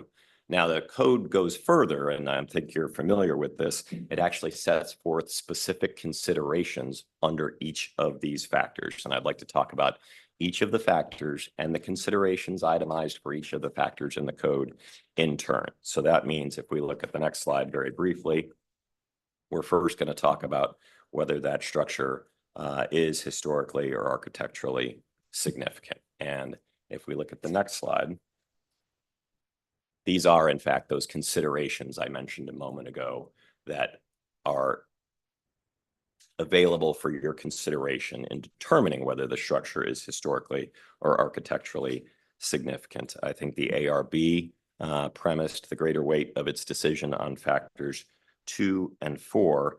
But as you'll hear from my colleague, Liz Alexander, and expert architect and professor of architecture, Rob Livesey, we believe that the home does not warrant satisfaction of that factor under these considerations and thus is not worthy of preservation. So at this point, I would like to turn it over to Liz Alexander and Rob Livesey. And we'll look at the next slide, please.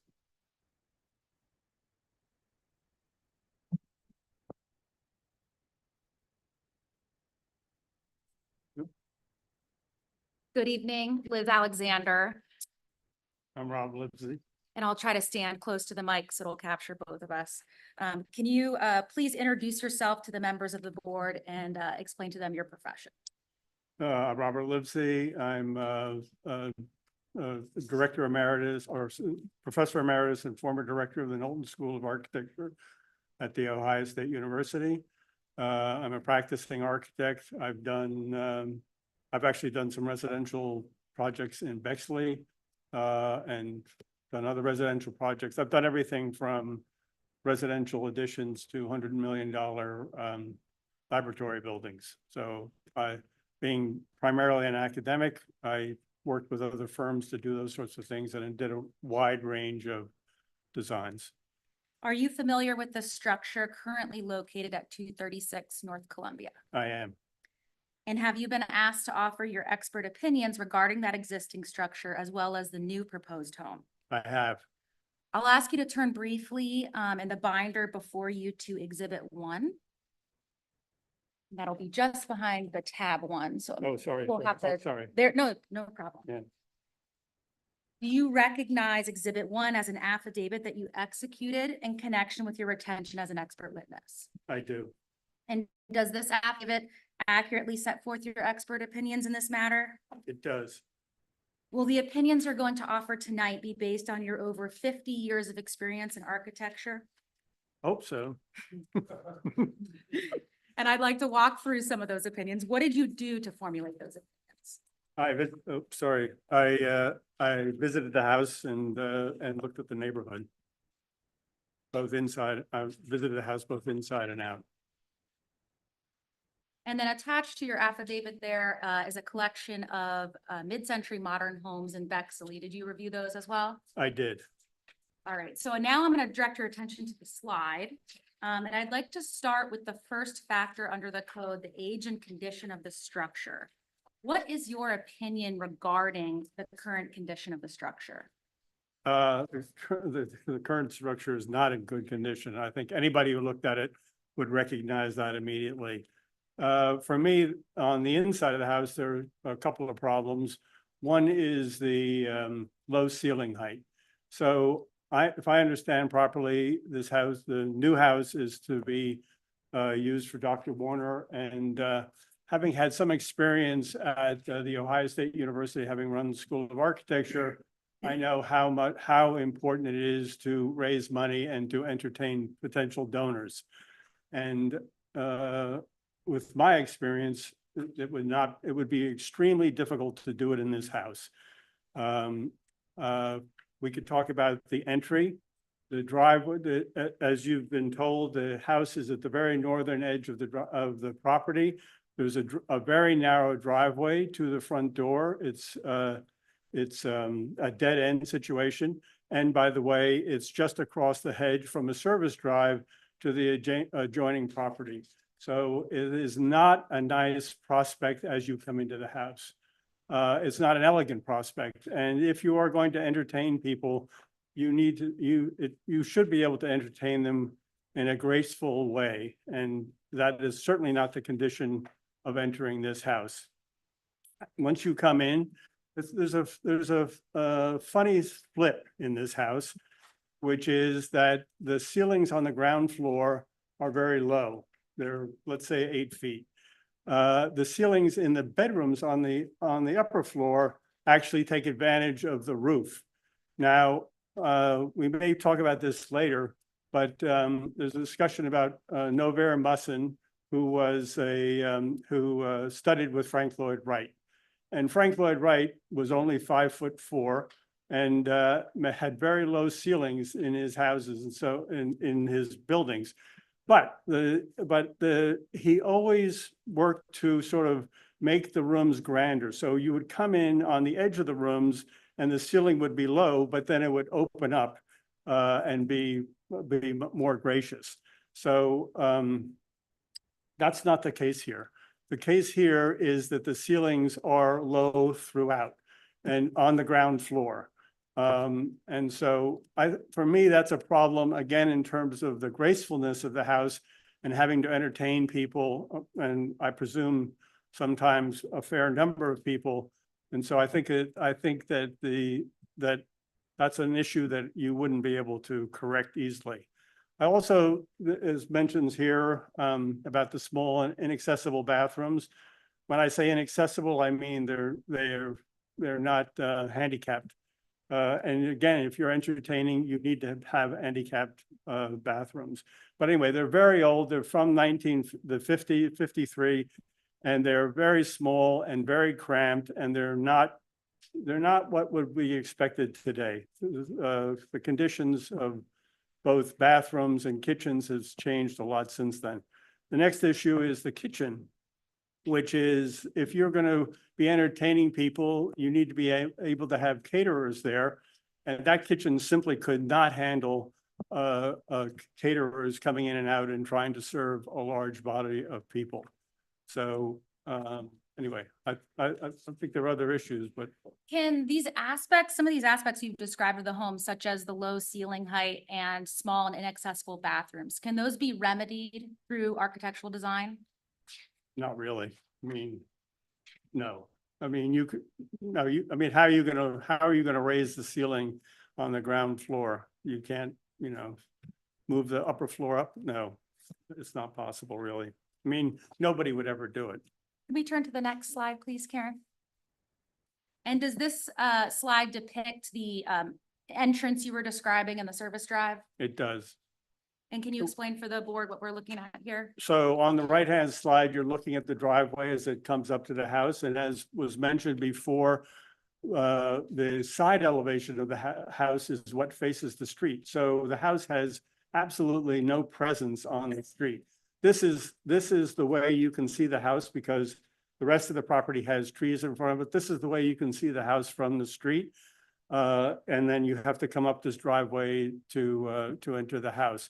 And on the left is the entrance to the house, which is okay. I mean, it's fine, but it's when you go through that front door that's a real problem. We could turn to the next slide, please.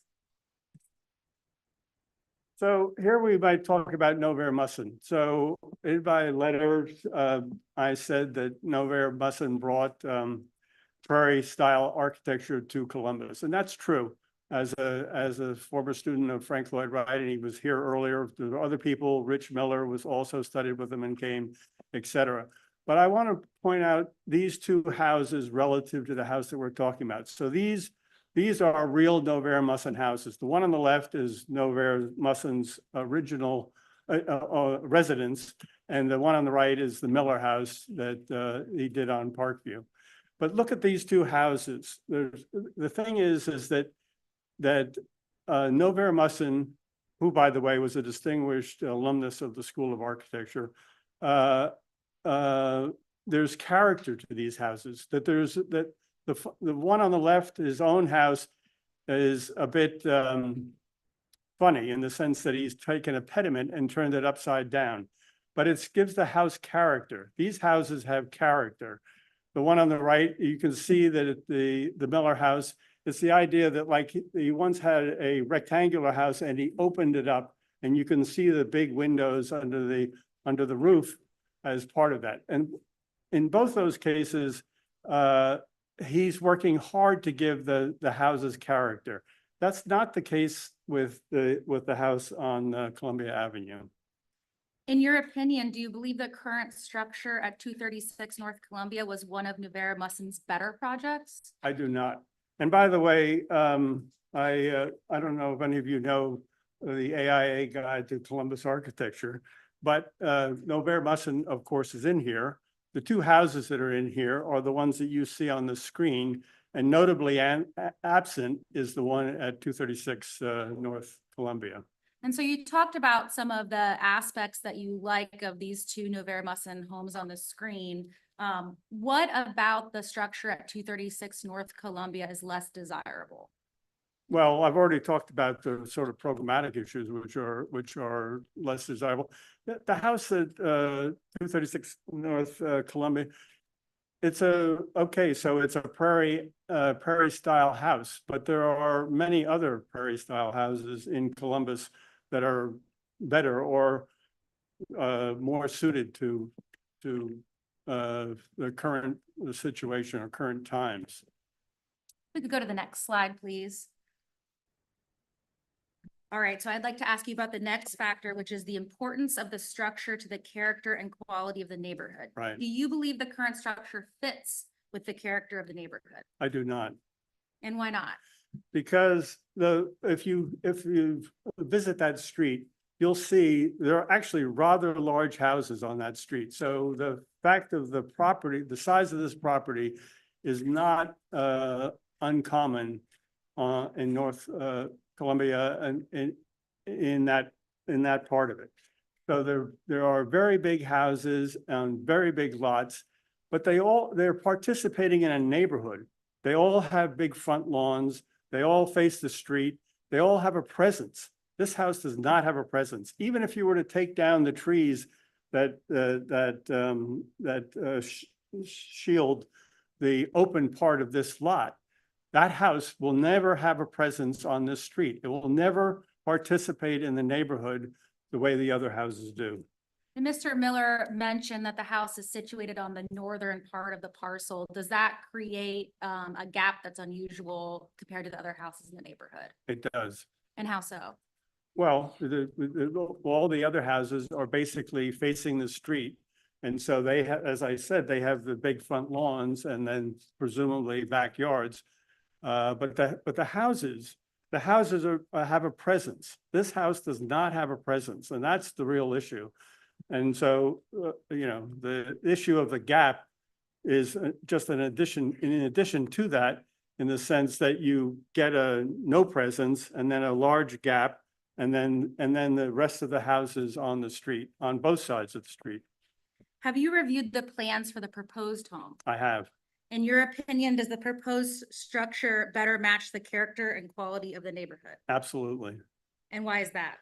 Well, it has a presence. I mean, if you look at those drawings, you're going to see very clearly that has a presence on the street, and it's in the scale and character of the other houses on the street. So when I say character, one of the things about homes in America versus Europe or other places is that they're always of different styles. So you could go down the street and you're gonna get a Tudor house, you're gonna get a, you know, a French provincial house, you're gonna get all sorts of different houses, and those houses are different. So it's not a problem to put a different style house there. It's a problem, the issue is to make it the proper scale of the street. If we could go to the next slide, please. So I'd like to ask you some questions about the significance of the design of the existing structure to the city, the central Ohio, the state, or the nation. In your opinion, is there a significance that this particular structure was designed by Nuvera Musson? No, I don't think this is one of Novara's better buildings, as I tried to point out. And then if we can go to the next slide, please. Are there other examples of mid-century modern designs throughout Bexley?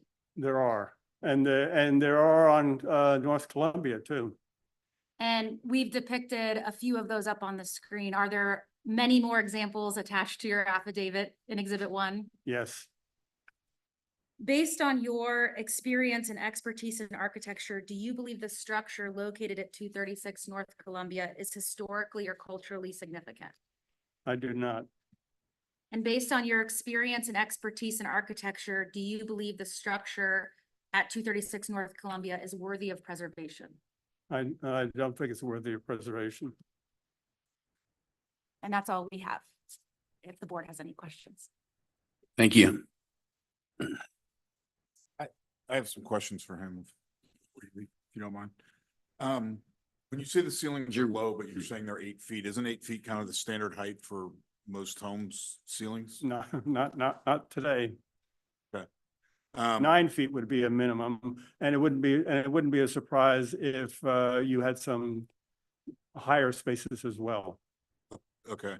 And then what's the size of this house currently? Its current square footage, Yes.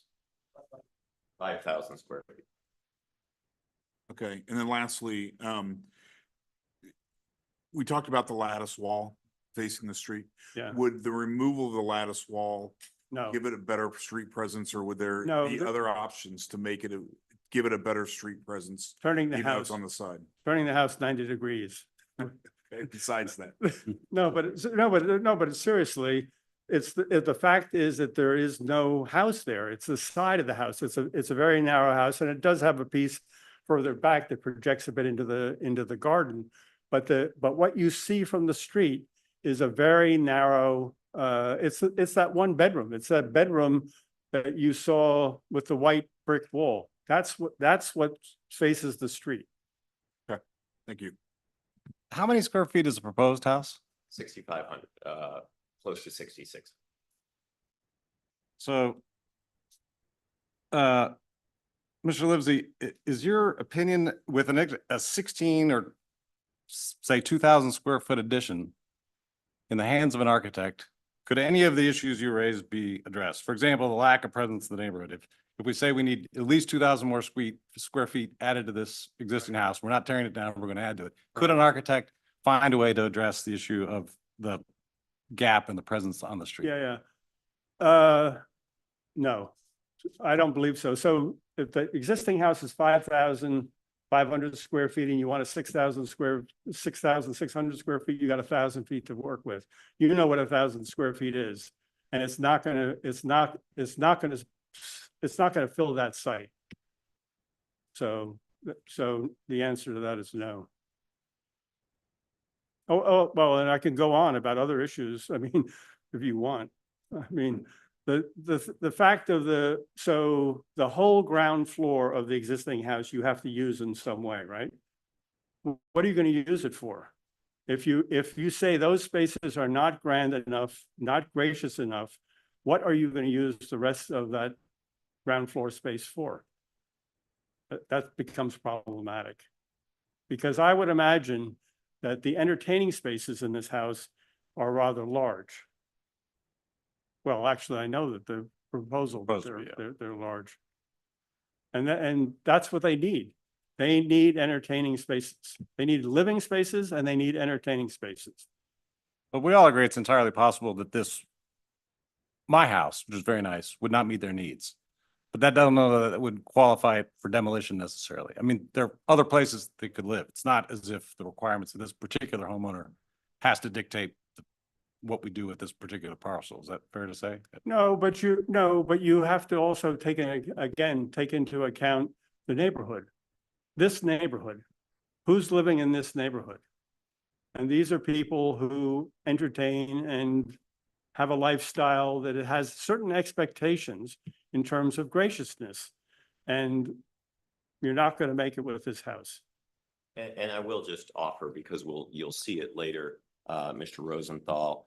I agree with you. The particular needs of Dr. Warner and Mrs. Warner don't guide you. The city code guides you, and you'll see later the lack of compatibility of this home with the surrounding neighborhood and the existing structure more on a scale and of greater compatibility with the remainder of the neighborhood.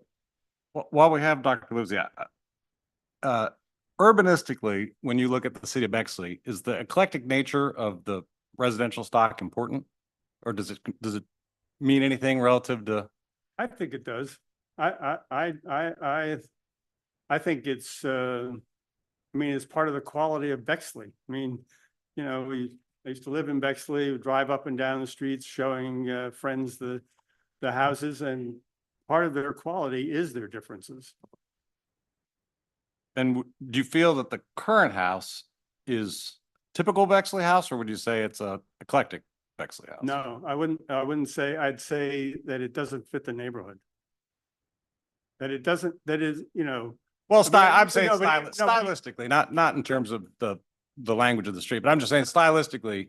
Stylistically, I can find other, for purpose of the discussion, say prairie style houses in Bexley and on Columbia Avenue.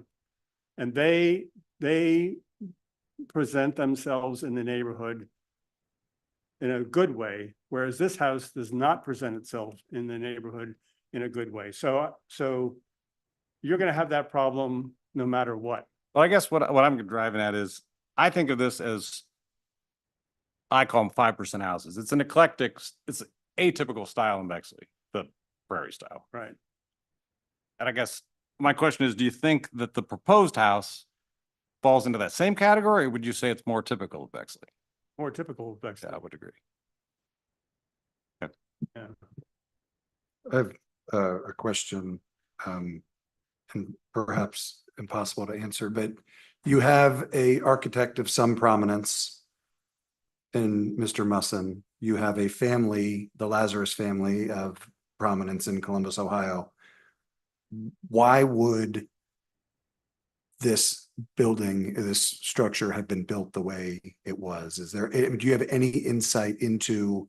No, I can only speculate. And that, I guess I'm asking you to speculate if that's appropriate, because I don't understand why you would have a family who has a history in this city of building first-rate mid-century modern homes. There are several other Lazarus homes that are mid-century modern, that this one would by your definition be subpar, when maybe this was, is there a architectural intent that of the prairie style, or something that deserves to be mentioned or I don't know understood? I don't know the other Lazarus houses in Columbus, and if they're prairie style, I don't know them, but I do know the Miller House. And the Miller House, which is a good house by Delbert Musson, has much more character, has much more has much more presence than this house does. And so, you asked me to speculate on what happened. Yeah, well, I mean, why would I would say value engineering. I mean, Lazarus had plenty of money. I don't know whether they didn't want to spend it or not, but this house is very minimal in terms of its graciousness. It doesn't have much graciousness. So I mean, forgive me, I'm just trying to, they would spend the money on a premier architect on a 1.1 acre lot in North Columbia, in Bexley, Ohio, and value engineer the house itself is the okay, I mean, some of those are not matching up for me, I guess is what I'm yeah, trying but to say. neither of us know what the situation. at the Precisely, time. yeah. Yeah. Right. So, but all I can tell you is about the result. And the result is that this is a subpar house, certainly for Novair Musson, not to mention for other architects who are doing prairie style houses in Columbus at the time. All of the other homes provided in the pictures are well kept. This one, obviously, is that a factor? Not for me. Okay. I can see through to the bones of the building.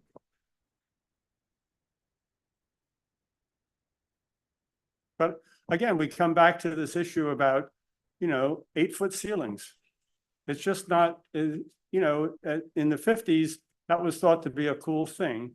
But even people like Frank Lloyd Wright, who did it in the 30s and way before that, for the important houses or for houses where the people had to entertain, there was a purpose, a tent or whatever to make them more gracious. So Frank Lloyd Wright has one of the rooms from one of his houses in the Metropolitan Museum in New York. And it's an excellent example, or the Roby House in Chicago. They're both excellent examples of how he was able to both compress space and expand space at the same time. And that does not happen in this house. And so, unless there's further questions for Professor Lipsey, I would simply say, Mr. Rosenthal, I think you'll see that we will discuss certain considerations that go to this, namely, this board is to consider improvements to the tax base. It is to consider compatibility with the remainder of the neighborhood. And then, Mr. King, unless you have other questions, I was going to commend to you the report of the city of Bexley's own architect, who fully agrees with the opinions just expressed. Who's the city of Bexley's own architect? So if I may, if we looked at the next slide, the ARV or the city retained Joseph Cuspin. Mr. Cuspin's letter to the board is actually at page 98, 97 and 98 of the record that you have available to you on the city's website and a part of the record for this proceeding. I've excerpted a few quotes here. He says, as someone who has restored homes, including by Mr. Musson, that his primary consideration would be the foundation. We're going to talk about the structural problems with this home. We're just marching through the factors as they appear in the code. The first one is architectural historical significance. The second one that we'll talk about are practical difficulties with regard to the home and economic hardship. And the third factor is compelling circumstances. You will hear from a structural engineer that primary consideration of the city's own retained architect is a big problem on this site. And then also, we've quoted there from his letter directly. He says, I agree with the statements made by Rob Lipsey. This house doesn't remotely compare in quality with his own house. He's referring to Mr. Musson's house, the one that you've seen depicted. He also points to another house designed by Mr. Musson that's far superior. In that next quote, to be transparent, at page 98 of the record, where it says stellar example of his work, the preceding sentence says that this home, as well as the Drake Union at Ohio State, are not stellar examples of his work. And in fact, these are Mr. Cuspin, the city's retained architect, words, not mine. He actually refers to this house as having a, quote, mediocre design, unquote. And obviously he goes on to say that some of the problems you'll hear about, raising the house, lowering the grade, seem like difficult tasks. He himself would never do that as a prospective purchaser of the home. So he also saw obviously what's proposed as a replacement, and he thought. Just a quick point, Mr. Miller. Certainly. The letter from Mr. Cuspin doesn't, as I read it, and correct me if I'm wrong, does not say that the union at Ohio State was subpar work. It said it needed to be demolished because of a flood wall. He did say that the union was being demolished because of the flood wall. And if I misspoke, Mr. King, I apologize, but I know for certain that he did refer to this home as not being like the house in question. That's what he said about, he was referring, I think, to the But he did Drake not call Union. that less than stone. The house in question, he said, was not. The Drake Union, he did not call less than stone. I guess I'm inferring that because the preceding sentence is about the Drake Union, but certainly we can agree. This home, he says, is not example of his work, and likewise calls it of mediocre design. And again, these are the words of the city's own retained expert. So if we could turn to the next slide, please, because I want to address a point Mr. King correctly made about the prior owner of the home, Charles Lazarus.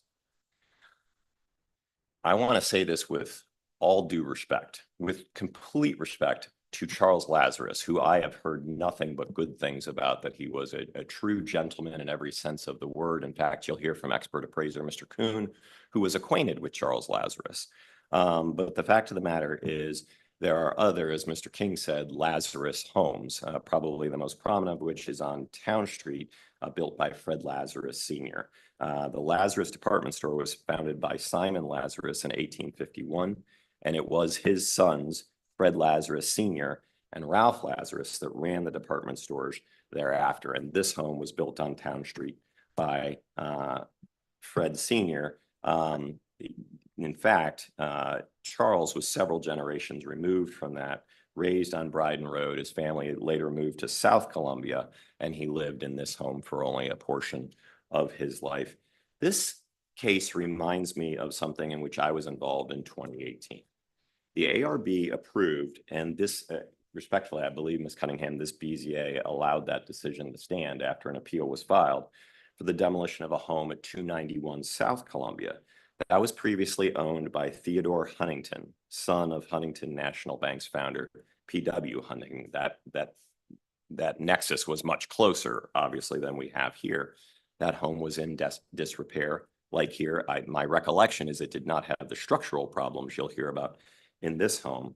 And so I would simply submit, with as much respect as I can convey to Mr. Lazarus, a noteworthy family name does not alone create a historic structure. You know, frankly, Bexley's fortunate to have many prominent citizens over the decades. Its housing stock would be a prisoner to its former residents, and it would defeat a key consideration for this board under 1223.05. It is in the city code that this board must consider, quote, in assessing demolition, quote, the benefits of responsible renewal and redevelopment of the city's aging housing stock. That is an appropriate consideration for you tonight.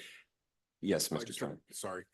The Huntington house and this house, were they both, was that Huntington house built by the Huntingtons, or did he just live there? Do you know?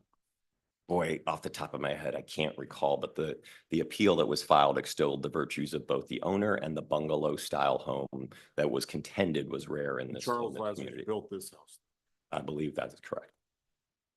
Was that Huntington house? Was there a notable architect associated with that, to your I recollection? don't recall the architect is my most honest answer, Mr. King. Obviously, the style of that. Perhaps home, someone else in the audience knows the answer to that. John, do you recall?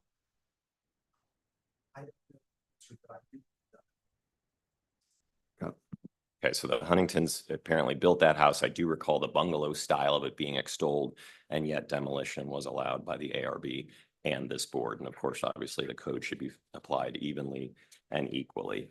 We are. There's another Huntington house across the street from that house that was demolished in 1960. And so I've been going through these considerations of the first factor. And again, I apologize for the length of this presentation, but the final, in the next slide, the final consideration under that first factor is explicitly, will this new home improve Bexley's tax base? And so the property was valued at approximately 1.25 million in 2023. However, you'll hear in a moment about the poor condition of the structure and its foundation, which was not considered by the auditor as part of the evaluation. We submit that the new home will be a substantial improvement to the property's value. That is absolutely as appropriate consideration as anything for you this evening. And we believe that demolition of this existing home and construction of a new home will contribute to the value of surrounding properties as well. So if we look at the next slide, remember, this is an or analysis. Any of these you think greater weight favors the landowner, the permit must issue. The second factor goes directly to some of the problems with the structure I've alluded to. Denial of the certificate will cause economic hardship. I'd like to, as promptly as I can, go through the three considerations, which are on the next slide, that drive that factor of whether substantial economic hardship exists. You need to look at the denial of certificate, whether it will result in substantial reduction in the economic value of the property, whether there is a substantial economic burden from not allowing demolition, and whether the denial of certificate will result in substantial economic burden because of the cost of preserving and restoring. And we're prepared to quantify for you that for you this evening. First, on the structure of the home, I would ask Bernard Cooey, our structural engineer, to come forward.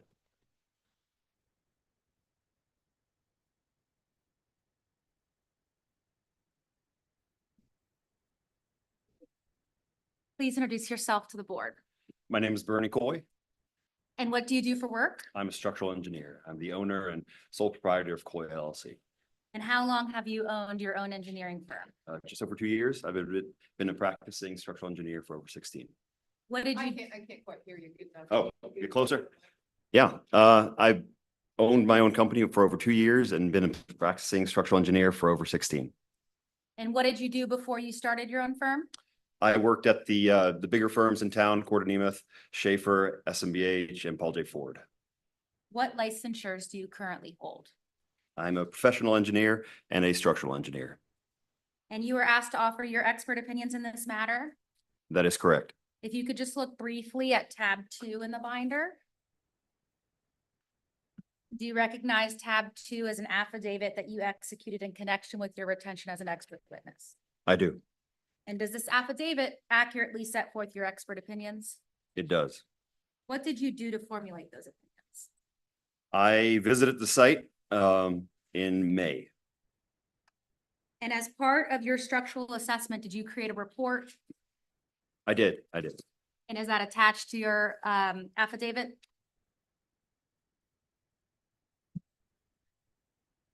It is.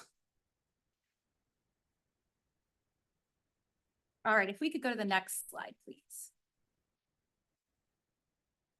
What were your initial observations about the structure? Yeah, absolutely. So initially, when I got to the site, the first thing that caught my eye was there was a lack of gutters around the entire roof, the upper roof, the lower roof, and the amount of discoloration around the brick. From the exterior, I also noticed that the first floor level seemed fairly level with the exterior of the grade. There weren't very big steps. It was almost maybe a half step up to get into the first floor.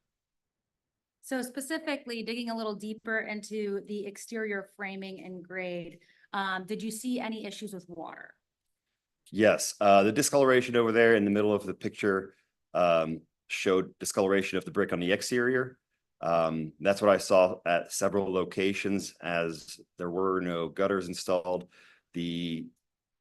Except for on the south side where they collected it into a downspout that pushed it off maybe 2 feet from the structure, but it wasn't properly drained to go away from the site. It had a splash pad underneath it, and right around it was more water saturation and infiltration. And as you examined more closely, describe the relationship between that brick facade and the grade. Yeah, the brick facade is a bit lower. It goes all the way down below grade at the entire perimeter. There is no differential between the grade and where the brick starts. However, that's not necessarily the issue. It is an issue where the actual first floor starts.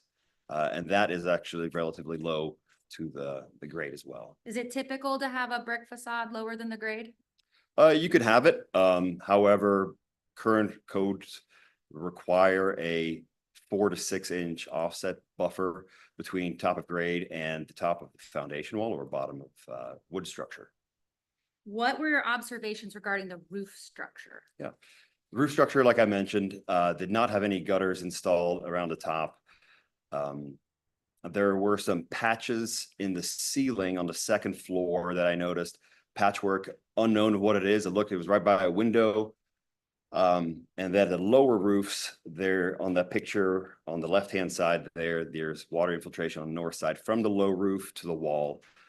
There's not a lot of proper flashing at the connections between the elements of the wall and the roof. And a lot of the siding has deteriorated throughout. What were your observations with the floor structure, including the first floor framing? So the first floor, we'll start with the second floor framing. As you notice there, again, the low roof is creating an issue where water's coming in. The second floor, there wasn't too much more going on other than that location over there. The first floor is where I saw the most problem. The first floor, like I mentioned, when you step up into the building, it was a half step up. So that means the top of sheathing, top of finished floor is a couple inches above grade. With that said, the first floor framing is 2x10 framing, and it has a 2x sole plate beneath that. So the first floor had a lot of perimeter band board and rim boards touching grade with brick in between. When I was looking closely at the perimeter, I noticed there's a lot of discoloration, efflorescence along the wall, along the beams, the wood flooring, the wood members, the framing, discoloration where you can see staining coming in throughout. It isn't in a specific location. It is at various locations. Some of it was tough to get to due to the additions. They kept the same motive, keep everything low and keep grade high. So in the crawl spaces where you look up and nobody really wants to go, you look up in between all the floor joists and you see more water infiltration at those locations. And so can you describe what you saw in the basement? And I'll actually ask you to go to the next slide, please.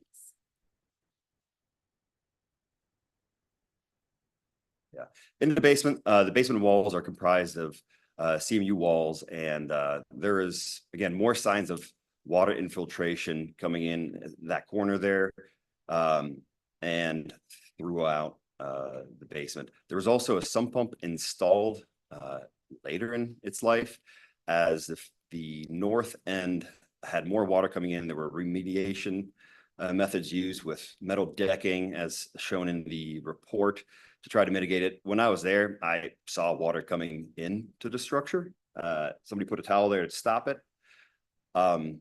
And the sump pump was pumping the water out, but just to the outside of the building, not properly mitigating it all the way away from the structure. It was essentially, in my opinion, just recirculating.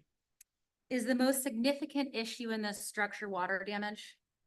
It is. And where is the most significant damage? The most significant damage that I noted was the band board or the rim board.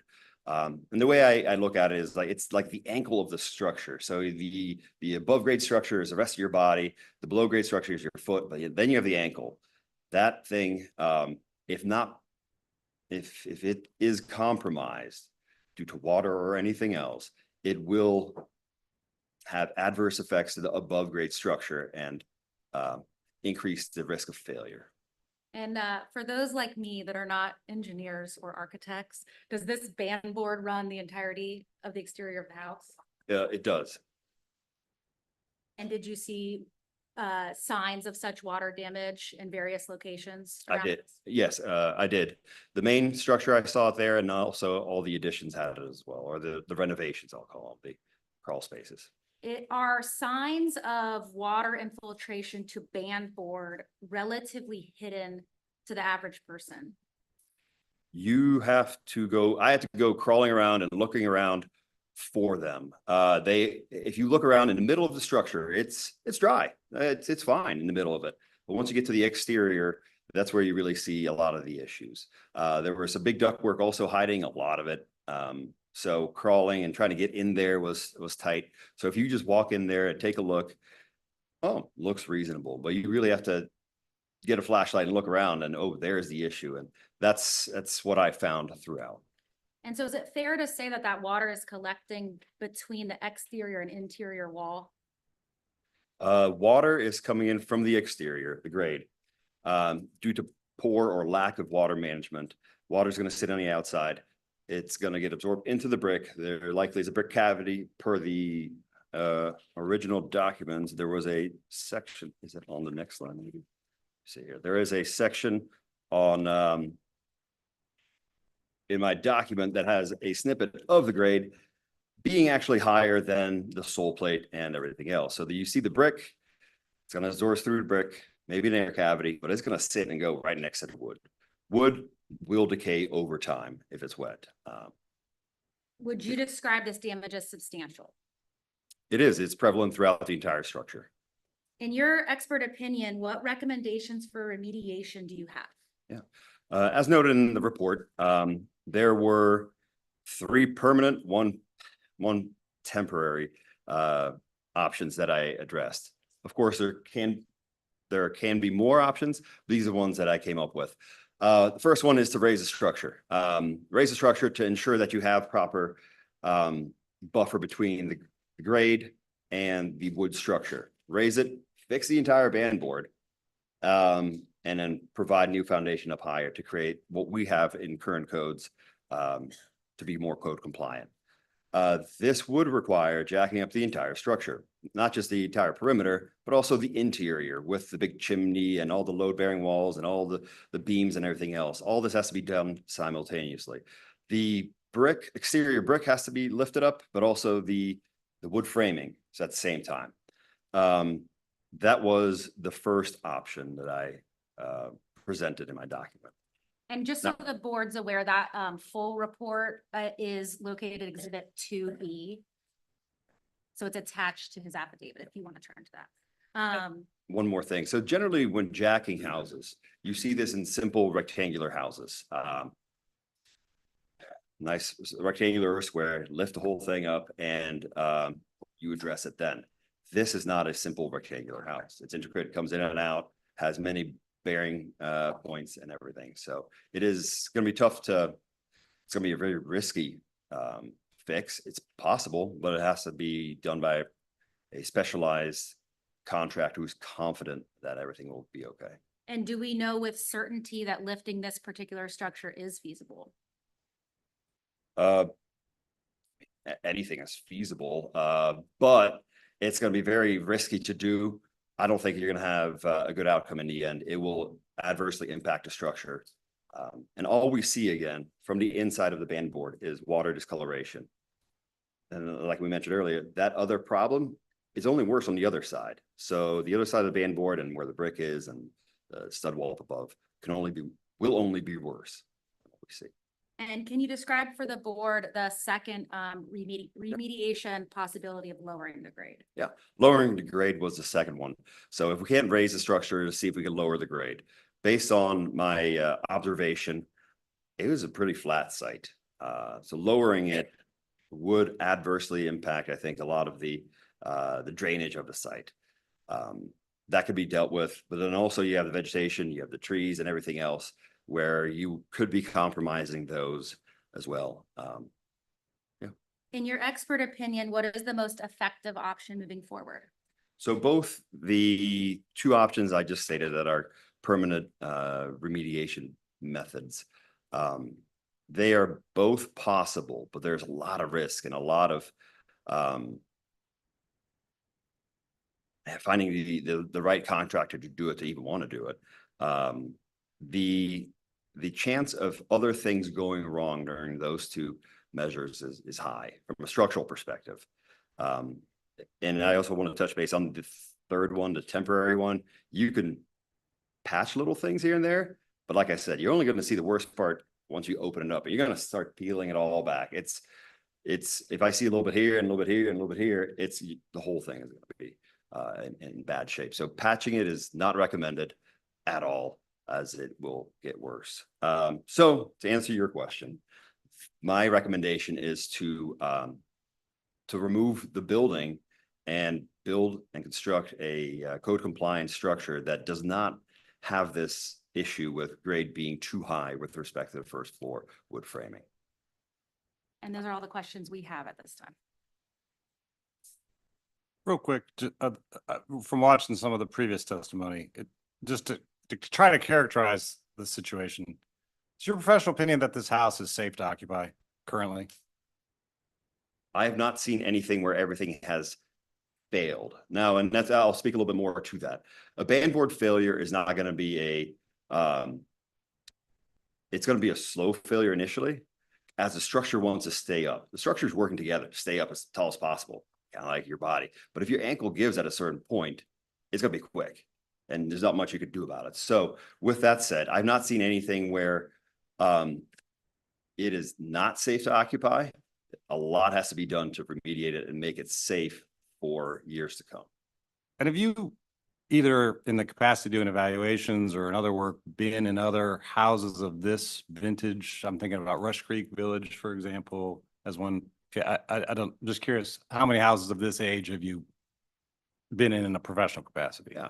I've been 10 to 20 houses of this era. Well, I'll say of this era, this is a different style than you'll normally see. This is the first time I've seen on documents where grade is higher than top of concrete wall or foundation wall. I've not seen that. Now, of course, people may put mulch aside it, and I've seen houses like that where people put way too much mulch up and it will rot the structure from that point. So I've not seen this in other houses of this era. And with the exception of the floor framing to grade relationship, which is curious to be sure, if you had to characterize the other things you saw versus the other houses of a similar vintage, was there anything you saw here that, for people who aren't professionals, aren't engineers, aren't architects, that was shocking? That would you describe what your discoveries as consistent with a house of this age that's not been particularly well maintained, or would you say these were surprising or shocking discoveries based on what you would have expected walking in? These are surprising. I didn't know what I was walking into, but like I mentioned, when I got to the site, I was surprised to see that there isn't much of an elevation from grade to stepping in there. So that was my first, like, this seems odd. Let's see what's going on. That one definitely is strange. But Yeah. in terms of the water infiltration and stuff. Yeah. Well, and the detail for this was 1953. We've learned a lot since then to keep structures safe and keep them dry and protect the structure itself. This could have been done better initially. It wasn't. And I think that's essentially over time, that water is going to keep going in. So to answer your question, I believe, have I seen anything like this of this era? I have not.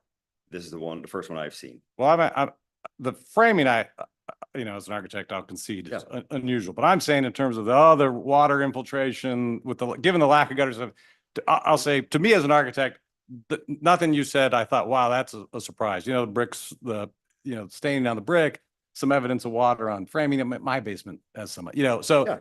To me, what I'm trying to get a sense is, if to you professionally, you've thought, wow, this is a remarkable condition in terms of the foundation, water infiltration, that sort of thing. Forgetting the framing thing, which I understand is major. Okay. So water will find its way to the lowest spot in the least amount of resistance. So you have the corner there where there's a wall and water's coming through. There must be something that water is pooling up behind it. It's going to come through the wall. It's typical. It happens in many structures. That is not atypical. Having a spot where there's some water infiltration in the structure, maybe something happened in the past and a slow leak, absolutely. But a systemic issue of the entire perimeter, I have not seen. So yeah, the other items like wall, water infiltration, or trying to mitigate the water with a sump pump, definitely seen that. Yeah. And then I guess my last question, I felt like reading your report, the option to change grade, I felt like was a little bit differently presented. My understanding is you're not a civil engineer.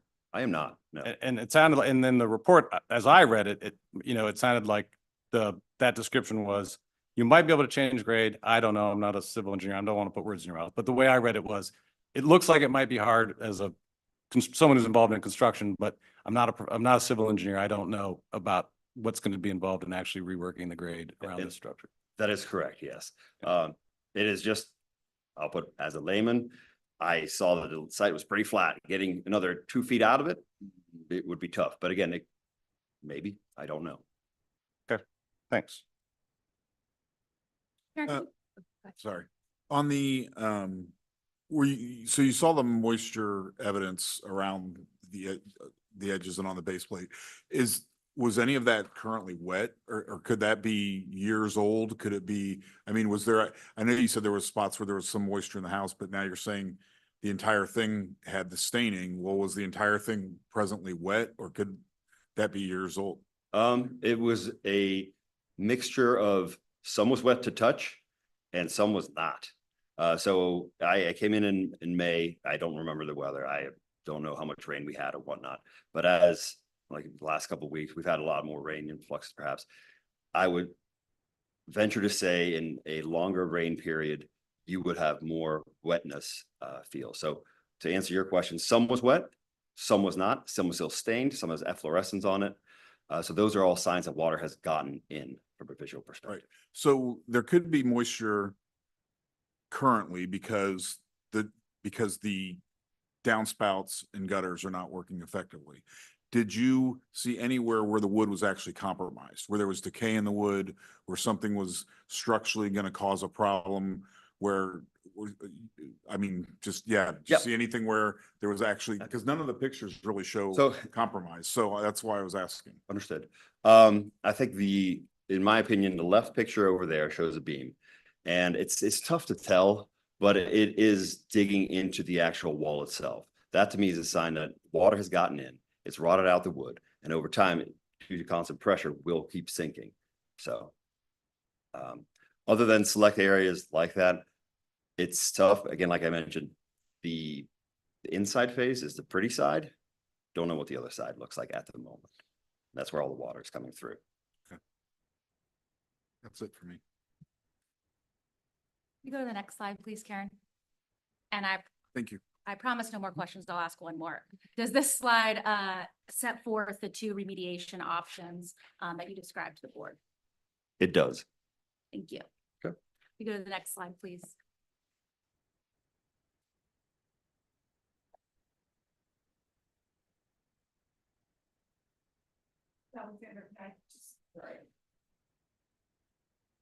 Just to clarify for the record, when you're introducing these reports from both of your experts so far, is that the same report that was the report that was before the ARB? Yes. Okay, it's not a new report. They're looking at the same report. Yes. Okay. And then offering live testimony. on these Understood. topics. Am I allowed to ask, with all due respect to your professional consultants, was Mr. Livesey, who I think is a great choice, was he your first architect you reached out to for an opinion about this residence? I believe so. And did you? No? Oh, good. No, I contacted the person you used on your last demolition. I can't hear you, sir. I contacted the person you used on your last demolition, Mitch Aycock. And Mitch said he wasn't familiar with Novara Musson, so he wasn't comfortable.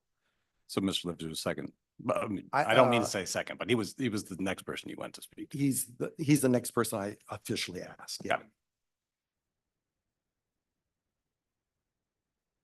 Can you, But I asked Mitch because you had just used him, so I thought he was familiar with the process. Yep. So you gave me the idea. can you please introduce yourself to the board? John B. Hall. So you're gonna have to get that. Okay, There okay, you go. okay, so let's do this. I can project. Okay, John B. Hall, What is your profession? architect. Can you please describe your experience and training in the field of custom home design and home restoration? Okay, I'll try to make this short, but I did my first Bexley project in 1982. I think that's 42 years ago. And I've done a lot more projects in Bexley since 1986. I think when we counted them at the office, I think over 100 projects we've done at Bexley. Many, and of course, most renovations were considered renovation experts, I would say. And I think I counted about 10 new houses that we've done in Bexley. I also wanted to, we're also a design build firm. So I think compared to most architects, we have a lot more information about costs because we have to deal directly with those with our clients from the very initial parts of the projects. And of course, we've not only all these projects, but we've worked extensively through the whole Columbus metro area. How are you familiar with the property at 236 North Columbia? Well, I'm the architect who sort of did an initial evaluation of the original house and then designed the new house. And I'll ask you to briefly look at tab 3, exhibit 3 in the binder. Okay. Do you recognize exhibit 3 as an affidavit you executed in this matter? Yes, And does that affidavit accurately set forth your opinions in this matter? yes. Okay, I'd like to ask you about those. Okay, And you can keep this out okay. because I will be referring to it. So you understand that one of the remediation measures identified by Mr. Cooey is lifting the home to repair the damaged structure. Correct, yeah. And then can you turn to exhibit C of your affidavit? And for the board members, this is tab 3, exhibit C, if you would like to have it open.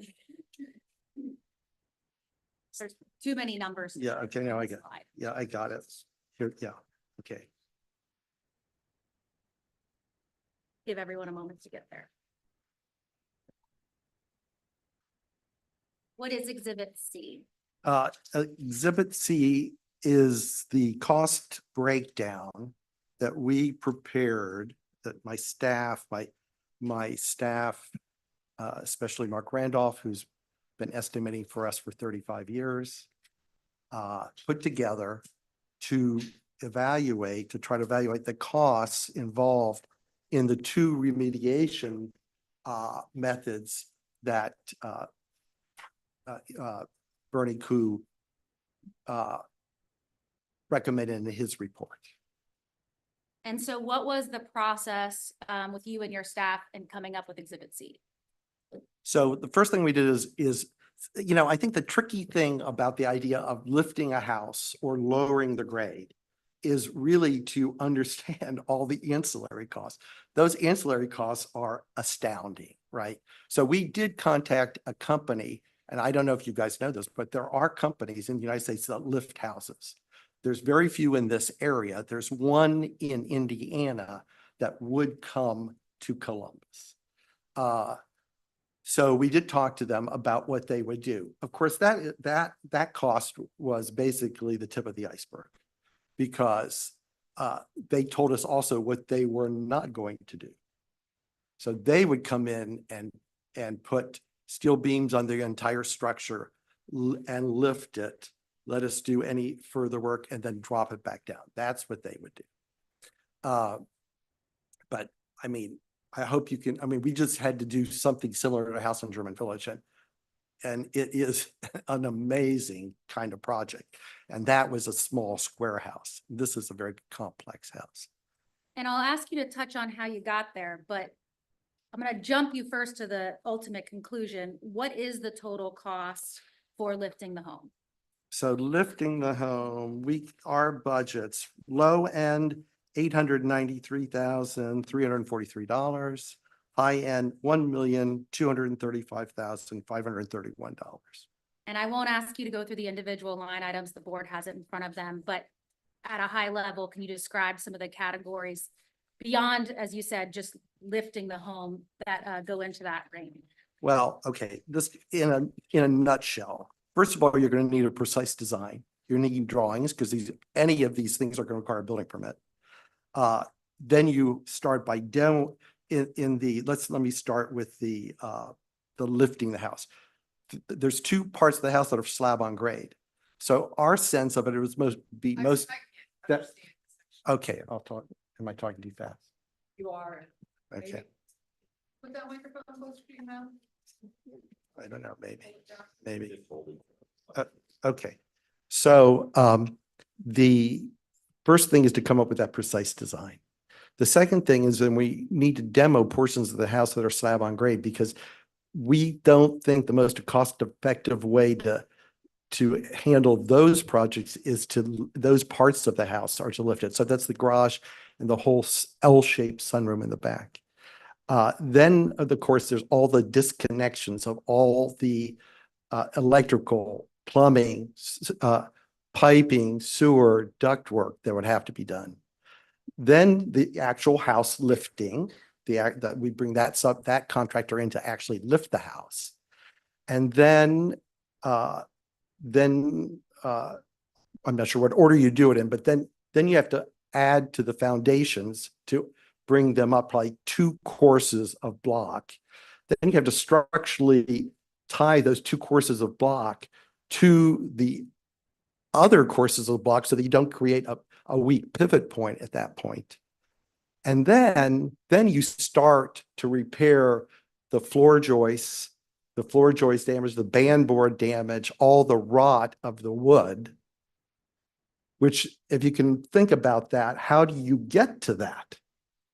Well, you're pretty much going to have to rip out a lot of interior finishes in the house to even get to, or I guess you could do it from the outside, but that means you're taking off the brick and putting it back.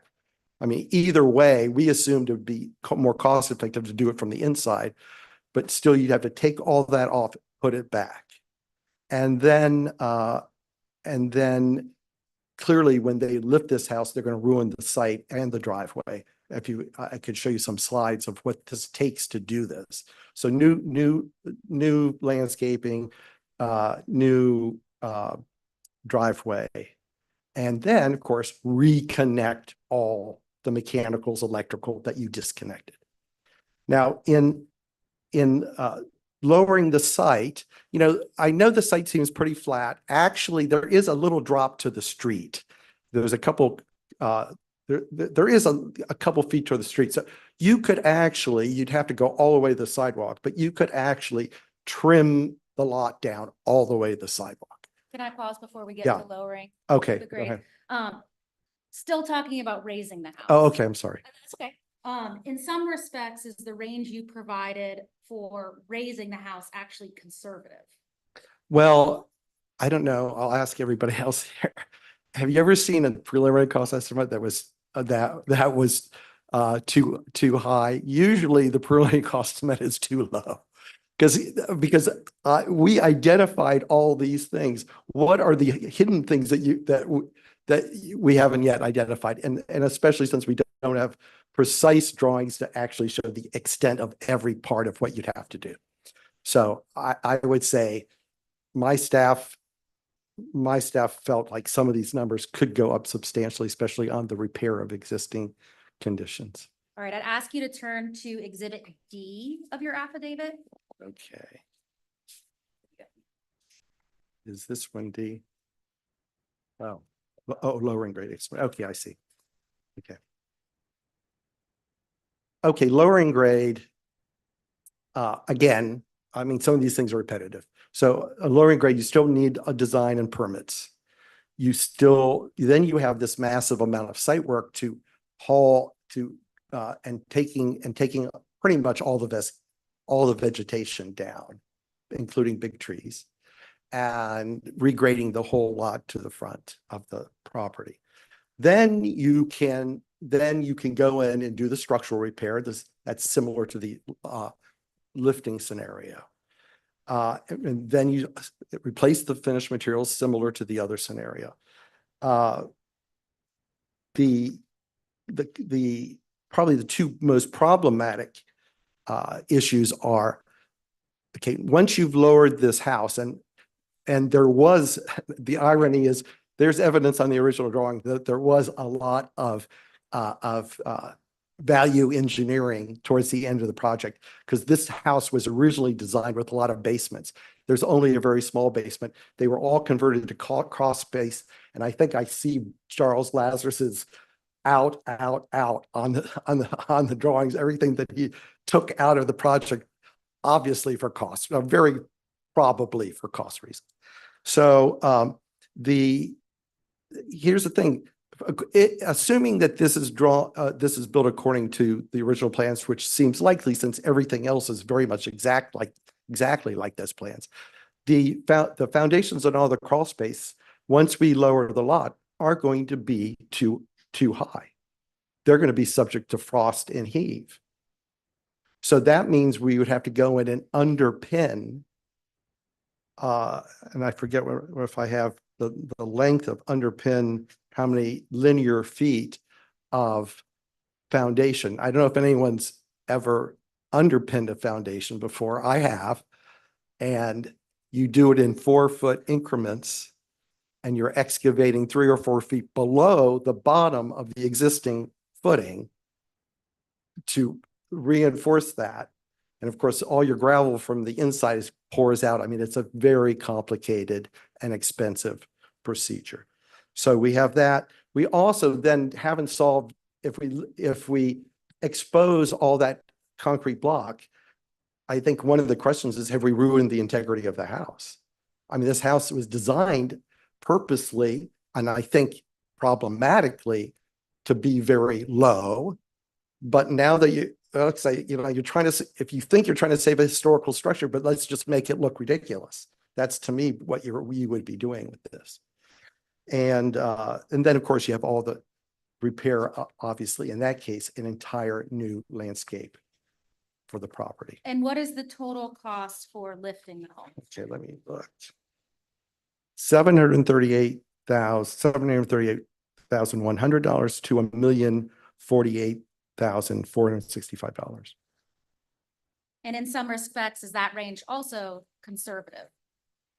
Again, as I've talked through this, I think everybody can see that there's a lot of potential complications. So I can't imagine it going below that low number for sure. Based on your experience and expertise in the field of designing, constructing, and remodeling homes, what's the best method to remediate this existing structure's damage? Well, it seems pretty clear to me that to require someone to take on this kind of task is just unfair. And so for me, demolition is, I mean, you can if you like the house, it might be a sad thing, but I think demolition is really the only solution.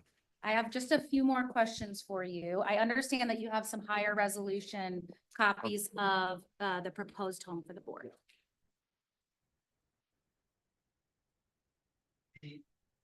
I wanted to show you what this house really looks like, but I think the proposed house really looks like John, if you're gonna keep talking, talk.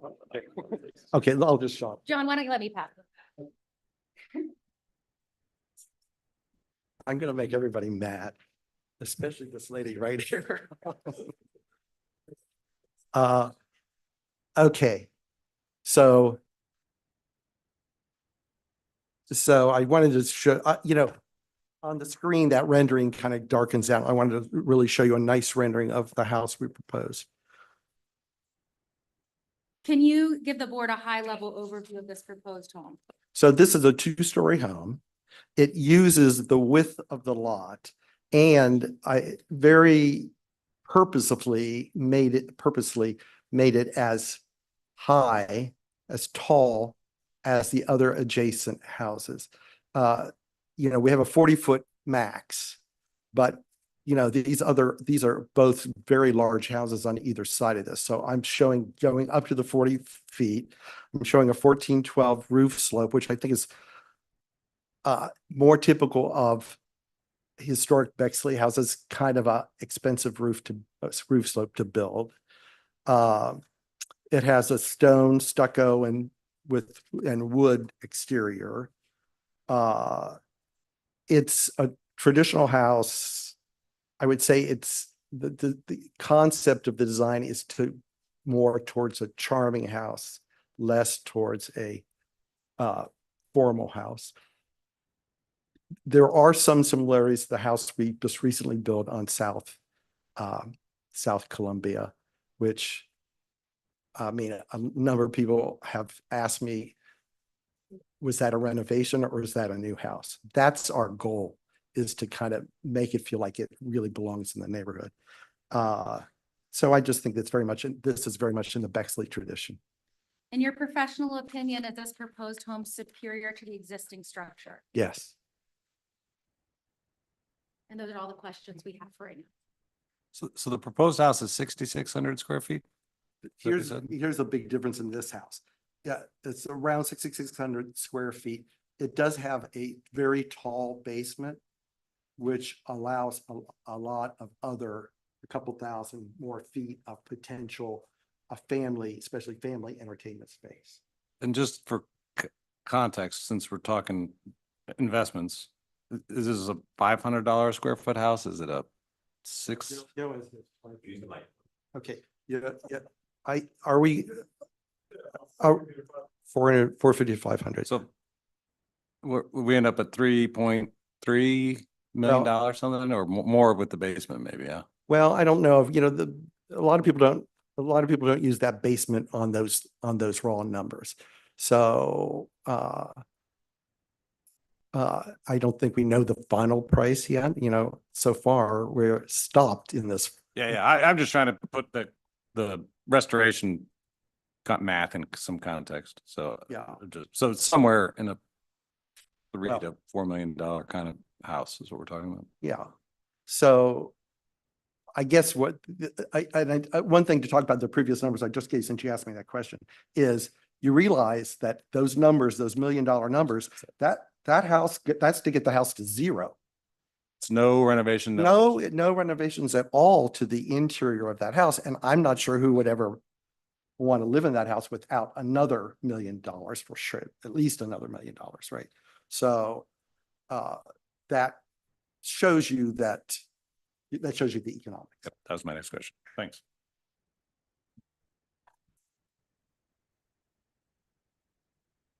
Chairman March, you have honored my request that the board indulge us. We are on the final consideration of the second factor. The third factor goes quite promptly. I'm confident of that.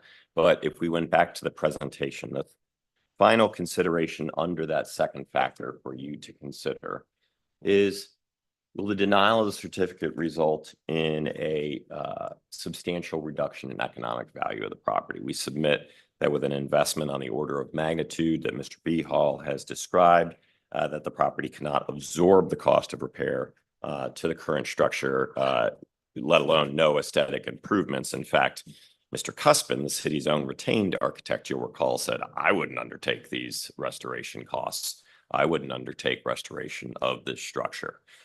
So to that end, we would also, for the record, present the expert testimony of Sam Kuhn. If I could ask Mr. Kuhn to come forward. Mr. Kuhn, could you please introduce yourself to the members of the BZAP? Sam Kuhn, 141 East Town Street, Columbus, 43215. What is your profession, sir? I am in the real estate business. And in fact, are you an appraiser as well? Yes. If we looked at Exhibit 4 in the binder, is this an affidavit that you executed setting forth sworn testimony in this matter? Yes. And specifically, if we looked at Exhibit A to tab 4, is that your curriculum vitae or sets forth some of your professional qualifications? Yes. Could you describe those briefly to the board? Absolutely. I have an undergraduate degree from the Ohio State University with a major in finance and real estate. It was a dual major. I went back to school, got my MBA at Ohio State, have a depth of field in real estate. I got my real estate license when I was 19. I've been selling property for almost 50 years. I have an appraisal business that has been running over 45 years. We do consulting work, and got a brokerage company, got a development company, and we solve problems. And the opinions you're offering tonight are based upon those decades of experience in the real estate field? Absolutely. Are you familiar with the neighborhood in and around 236 North Columbia? Yes. How would you describe that neighborhood? It's an iconic neighborhood. What do you mean by that, sir? It's one of Columbus's finest neighborhoods. It's the stretch on Fairway Boulevard, Parkway, Columbia, Drexel. You go to areas in Arlington. This is just one of the finest neighborhoods we have in the city of Columbus. You visited the property that's at issue tonight, 236 North Columbia? I did. How does that structure, the existing structure at that address, compare to the surrounding properties? It is a unique mid-century modern home, which is in terrible disrepair. It does not compare favorably to the character of the neighborhood at all. Could you describe why you hold that opinion? I walked through the house. I saw it. Does it need extensive repairs as well as aesthetic and cosmetic improvements? Yes. You just heard Mr. Behall testify that raising the home could cost between approximately 900,000 and 1.2 million, or lowering the grade could cost somewhere between 738,000 and almost $1,050,000. In your opinion, are those proposed repairs economically feasible? No. Instead, in your opinion, are those unreasonable? Yes, and I think what disturbs me more than anything as a real estate operative is that even if you spend $1 million on the house on one of the two options, there is no real guarantee what you've got when you're through. And then you've still got, as John Behall just said, probably $1 million to put in it on top of that because it's functionally obsolete right now and it doesn't meet market standards. You appraise based upon what a reasonable market buyer or seller would anticipate, correct? That's correct. First, in your decades of experience, how many homes have you encountered in need of very substantial 6-figure or even 7-figure repairs just to make the shell of the home solid? Well, the high 6-figure to 7-figure, I don't think I've ever seen anything this bad just to make a structure ready to rehab. So, in your opinion, would a reasonable market buyer actually undertake that? I don't think so. What's going to happen? You put this house on the market, this is going to have to be disclosed. And you've got a structural engineer, you've got a renowned contractor who have said, you've got problems, you've got $1 million problem as a buyer. They're going to look at that and say, even if I want to take it on, it's going to cost me $1 million. And I've got a structural engineer who's scratching his head saying, maybe you get it done. Maybe it's okay. I don't think the market would take that risk. And if they would, they're going to subtract $1 million and they're going to listen to Behall and he's going to say, you better make it $1 million too. So what's the highest and best use for this property as it sits today? To tear down the existing structure and build a new one. And you're aware of the applicant's plans for a new home on this property? Yes. Because it is a relevant consideration for this board as compared to the existing structure. Do you believe the new home as proposed would increase Bexley's tax base? Absolutely. In your opinion, is the proposed structure superior to that existing on-site? Absolutely. Will the proposed structure increase the value of the property? Yes. Will it have a positive impact on surrounding property values? Absolutely. I think it's good for the entire city. I mentioned a moment ago or earlier this evening that you had made the acquaintance of Charles Lazarus. Yes. In your opinion, is that a reason for preservation of this home? Oh, I don't know. I don't think so. I think historical significance can be ambiguous and arbitrary. It's beauty's in the eye of the beholder. You like it, I don't. One of the first houses I sold was to a couple. I drove around showed them 12 houses. I'm getting frustrated. I'm going to drop them as a client. And they looked and they said, can we look at that house? I said, it's a bi-level. I said, we like that. I said, what? They made a full price offer. Boom, sold. I wouldn't have bought that house for $10,000 less. So does somebody like this house and want to buy it? Step up and put your money on the table and buy it and renovate it. I think you're putting lipstick on a pig.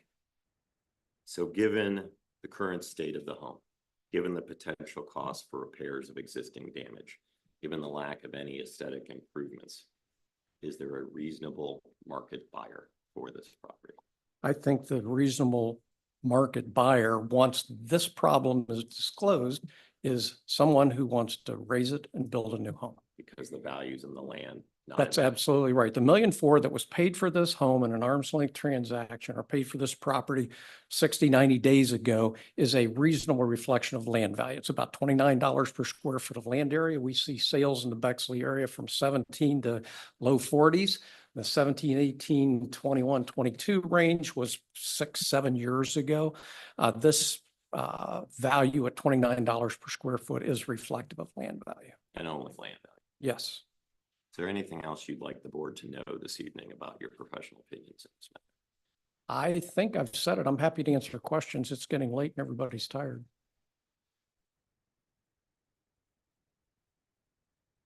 I just have a quick question. So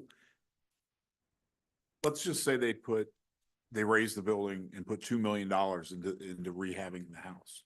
What would the value of the property and the house be at that point? I mean, they've corrected the engineering issues, they've corrected the, you know, the structural issues that have come up, and now we're putting $2 million into it. It's a 5,000 square foot house. After you've finished renovating it, maybe it's worth $500 a square foot, more likely 400 because of the layout, the lack of ceiling clearance. You cannot fix pieces of this house. It's functionally obsolete. So $400 per square foot, you've got a $2 million house. But with a very limited buyer pool, given its unique look. Yeah, and I'm not sure you get there. It's hard. You know, if you look at the economic difficulties of this, you put 1.4 million into a place and you're told you can't tear it down and you got to spend another million, you're at 2.4. And then you've got to put whatever else into it to fix it up so that it's livable. And you've still got a functionally obsolete home with low ceilings and sits at the wrong place on the lot. And at the risk of repeating myself, but to make sure we address Mr. Turner's very good question, do you see any rational market actor undertaking that? No, absolutely not. Thank you, Mr. King. Yes.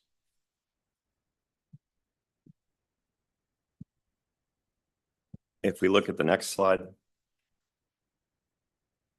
this is that third factor I mentioned a moment ago, the unusual and compelling circumstances that justify the demolition. We think this does, again, weigh in favor of demolition and approval of the new structure. As we have in the other slides, let's look at the considerations for that particular factor that are codified for your consideration. I'll go through each of these four factors in the subsequent slides quickly. The next slide.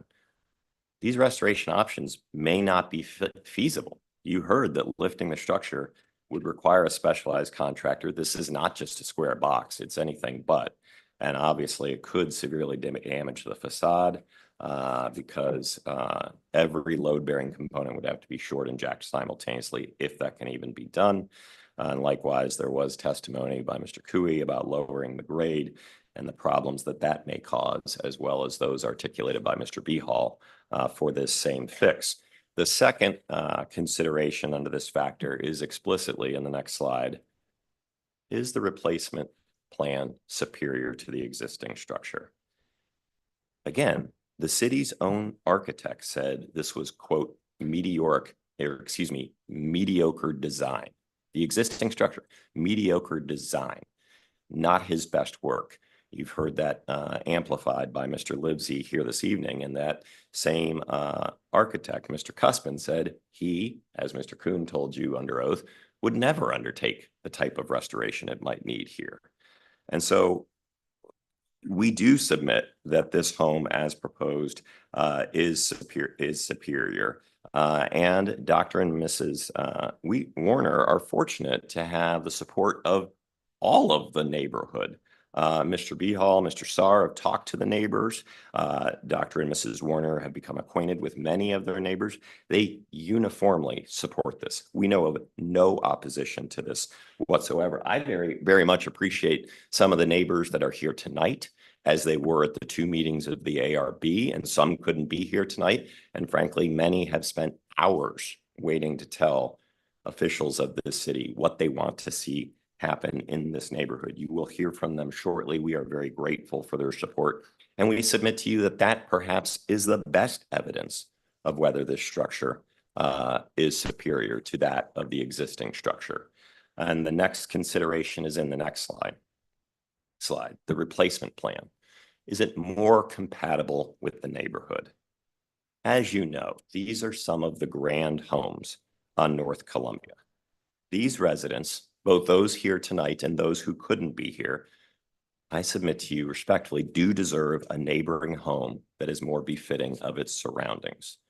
The next slide is on this same consideration, and I think it goes directly to Mr. Rosenthal's questions earlier. He asked good questions about, aren't there eclectic homes in the housing stock of Bexley. And Mr. Professor Libsey agreed, absolutely. And if you value that, that's great. I don't think demolition of this home will take away from that because of its mediocre design, because it's not true to the real good work of Mr. Musson.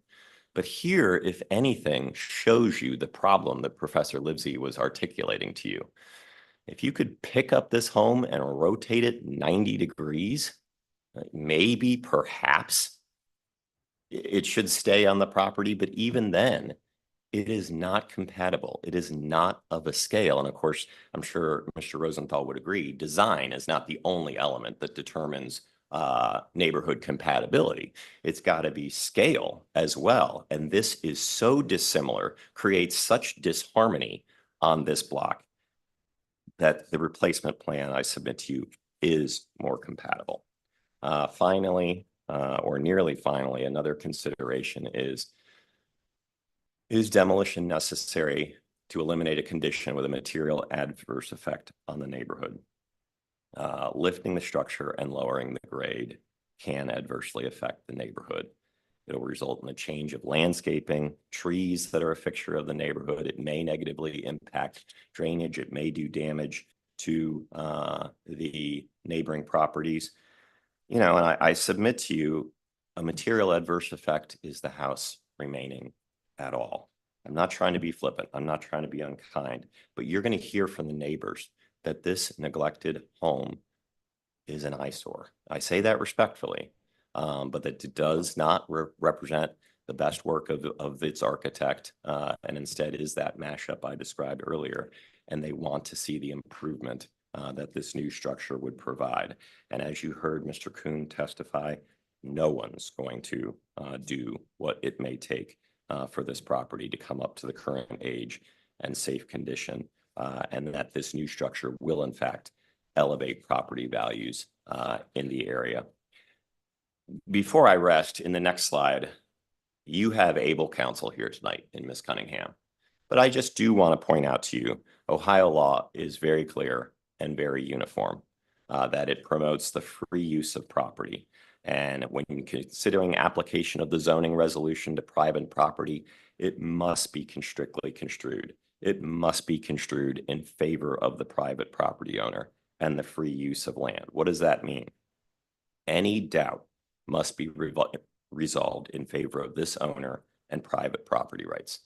If any of these considerations or any of these three factors are a close call for you, any of them, if it's a jump ball, all doubt must be resolved in favor of the landowner and issuance of this permit.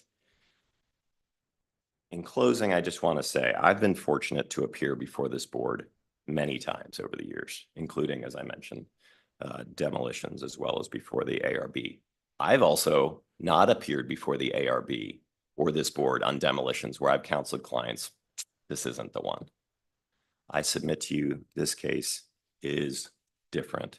We do think it's compelling that it is appropriate in this instance, with better examples of Mr. Musson's work within the city of Bexley itself, let alone all around the greater region, with the architects agreeing that it is not of historical significance, with both of the other factors weighing in favor of demolition. I've always known this board to make smart, level-headed, practical, real-world decisions.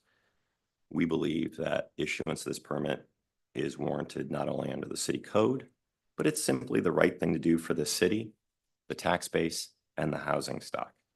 You'll hear in a moment, hopefully it's what the residents, the neighbors themselves wants. We know of no articulated opposition to this, and we would therefore ask that you approve this request this evening. With that, I'm happy to answer any questions. I just have one quick, how long has it been vacant? You said it was, you opened with it being vacant.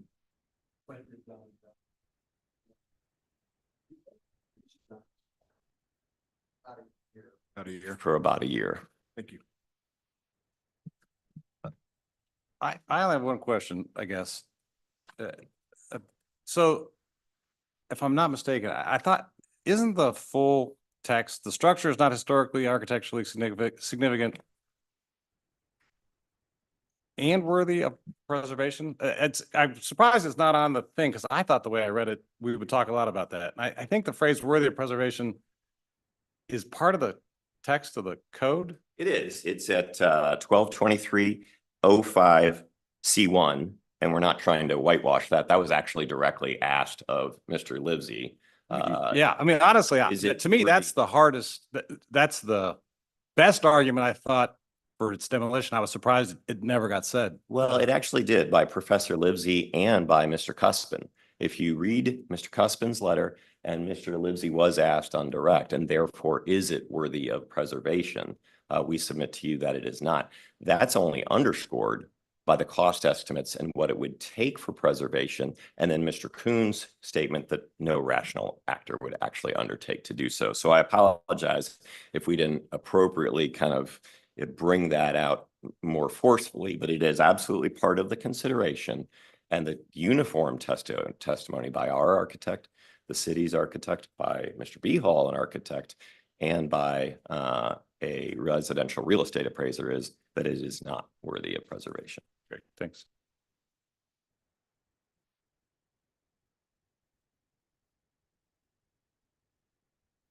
There's been a lot of testimony tonight. Does the board feel, have any other questions? Do we were provided the opportunity to deliberate?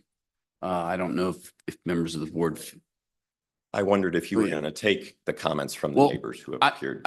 I was just going to ask, I mean, if they were already, we had the ARB testimony, is this the same testimony from ARB? And if it is it, should we have? No, I'm sorry to interrupt, Chairman Marsh. They are prepared to make fresh points to you about where we are and their views upon it. And they do, as I'm sure Ms. Cunningham would agree, have standing given their proximity to the residents. We mean, it's on the 2-hour mark. All I would ask is I'd like to limit it. And I don't know how many minutes we want to give each person, but I just think in the interest of time, if we could limit, and again, if people made comments at the ARB, if they want to make different comments tonight, that's fine. So with that, we'll go ahead and anyone that wants to come up could come on up. And do we want to do 2 minutes? Okay. Yeah, 3 minutes. There you go. Hi, my name is Holly Caston. Oh, sure. My name is Holly Caston. I've lived in Bexley almost all my adult life, on my growing up. I lived on Caroline, which is a couple blocks away. I lived on Drexel, and now I'm fortunate enough to live in the neighborhood of the home right across the street. I did testify before, but I spoke on behalf of myself and my husband. We live at 225 North Columbia. I wanted to add that I have since spoken with all the adjacent neighbors on each side. I'm happy to rattle off the names if you want, but I assume you can look up. I've hosted them at my home. Every single person who has a property adjacent or across the street is aware of the project, is supportive of the demolition, and is very, very supportive of the new build. So there is unanimous and wholehearted support by all the neighbors for this, for moving forward with this project and with the demolition. I love Bexley.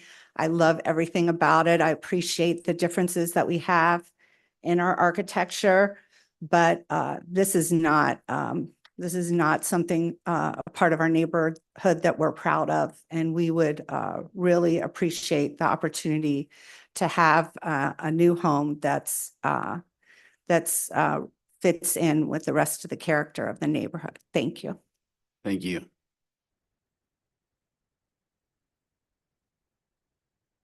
Does anybody else wish to speak?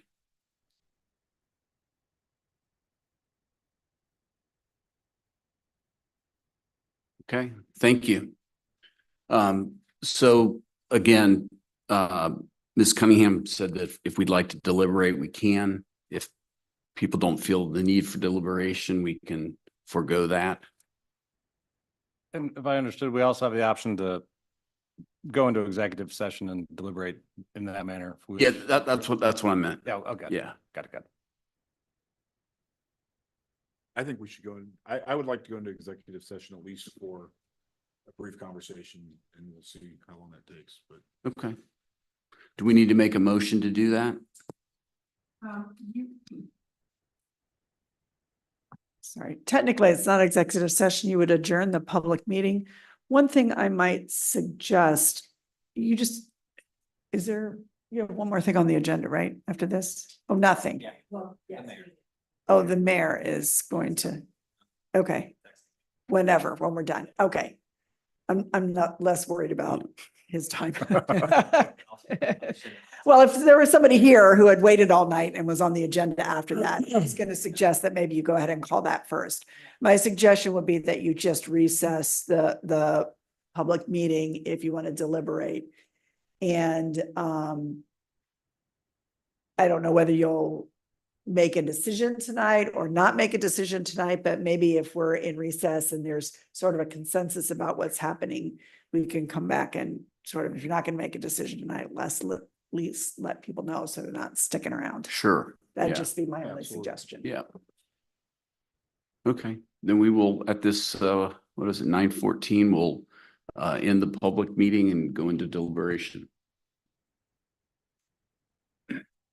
Where do we go to do that? The conference room. Back in the kitchen or the? Kitchen's usually the ones. Yeah. Right, you don't have to, I go, you guys can. No, yeah, you should, you can leave. Oh, unless, but you have to be here for Ben's thing.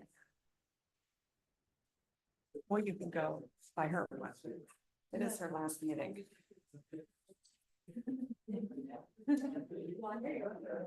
Maybe, we'll see. I gotta go now. Yes, thank you. Yeah.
Ms. Cunningham, make sure I state this correctly.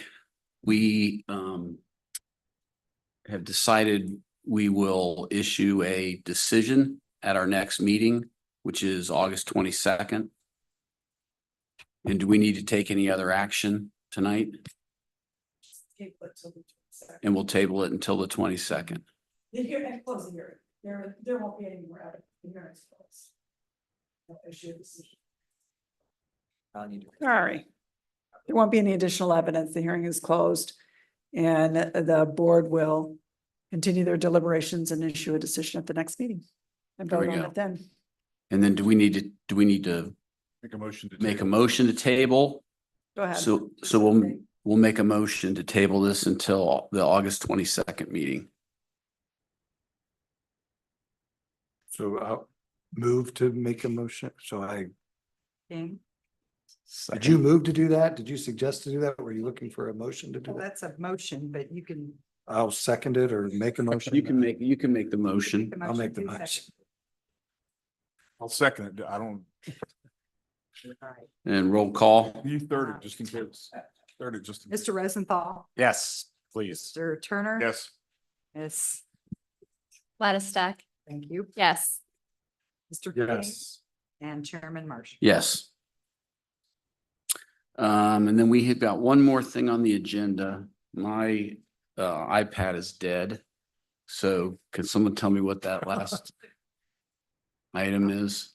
Actually. It is the Bexley Commercial Rehabilitation Grant Program application, and I see Megan Myers here.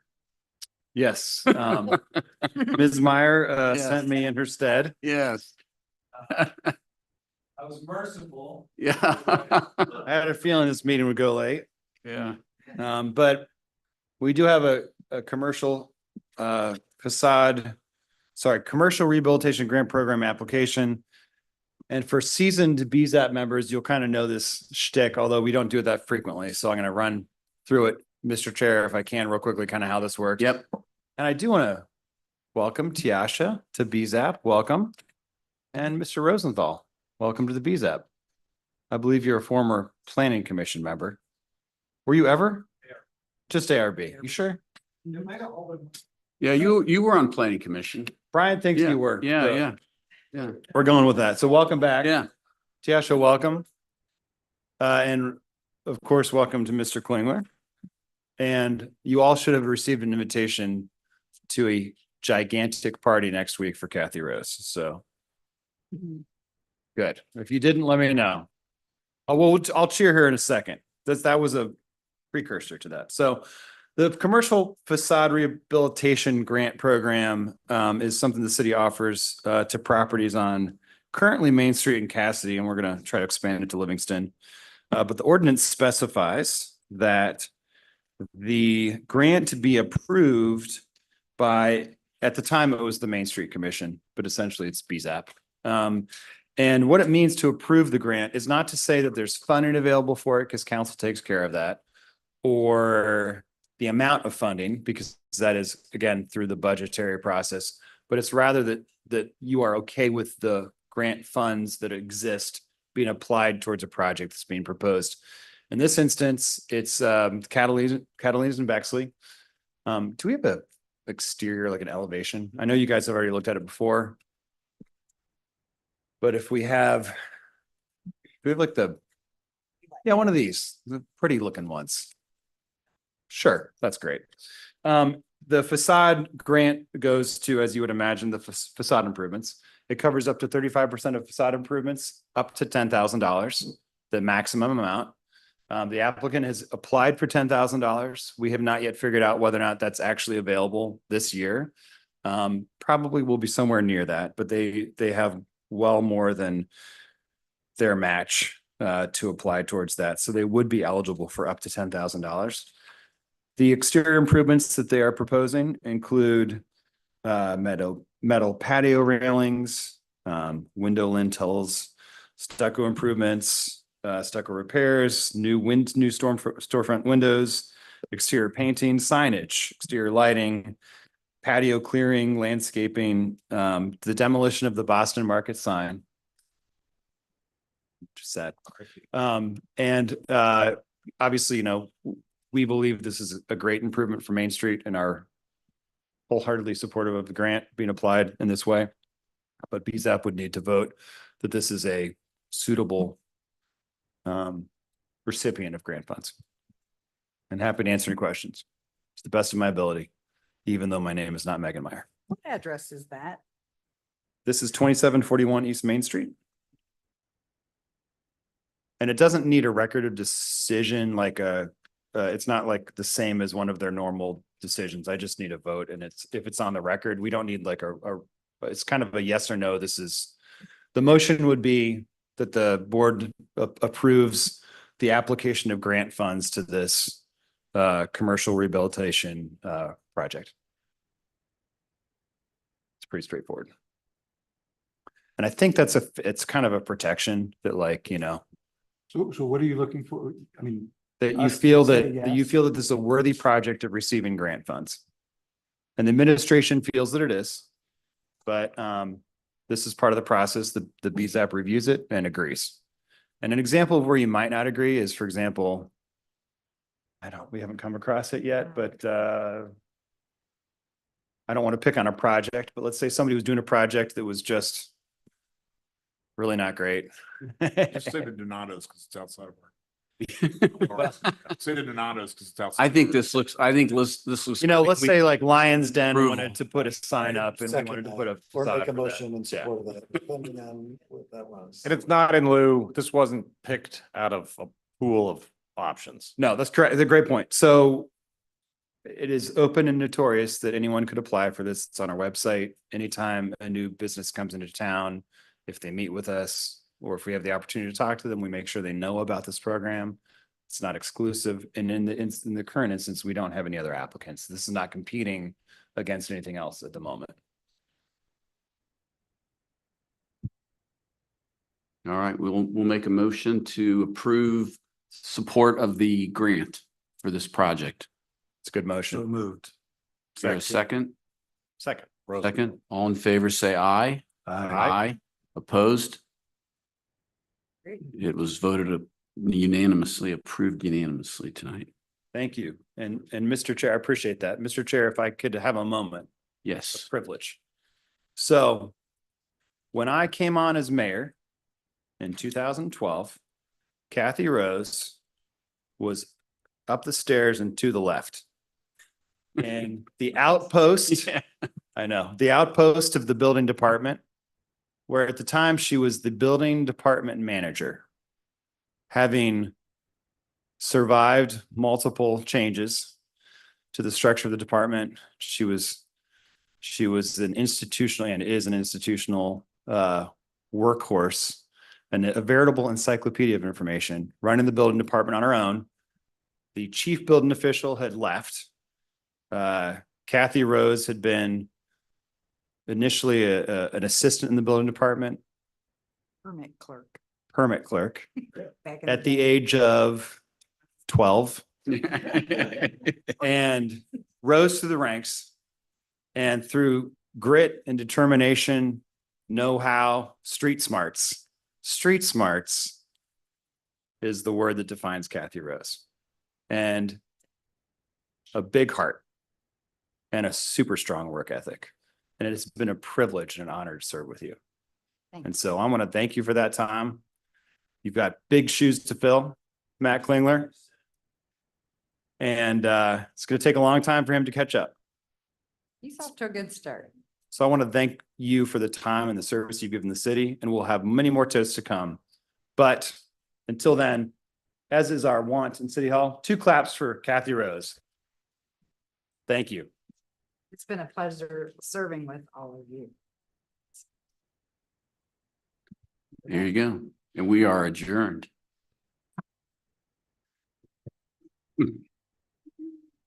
This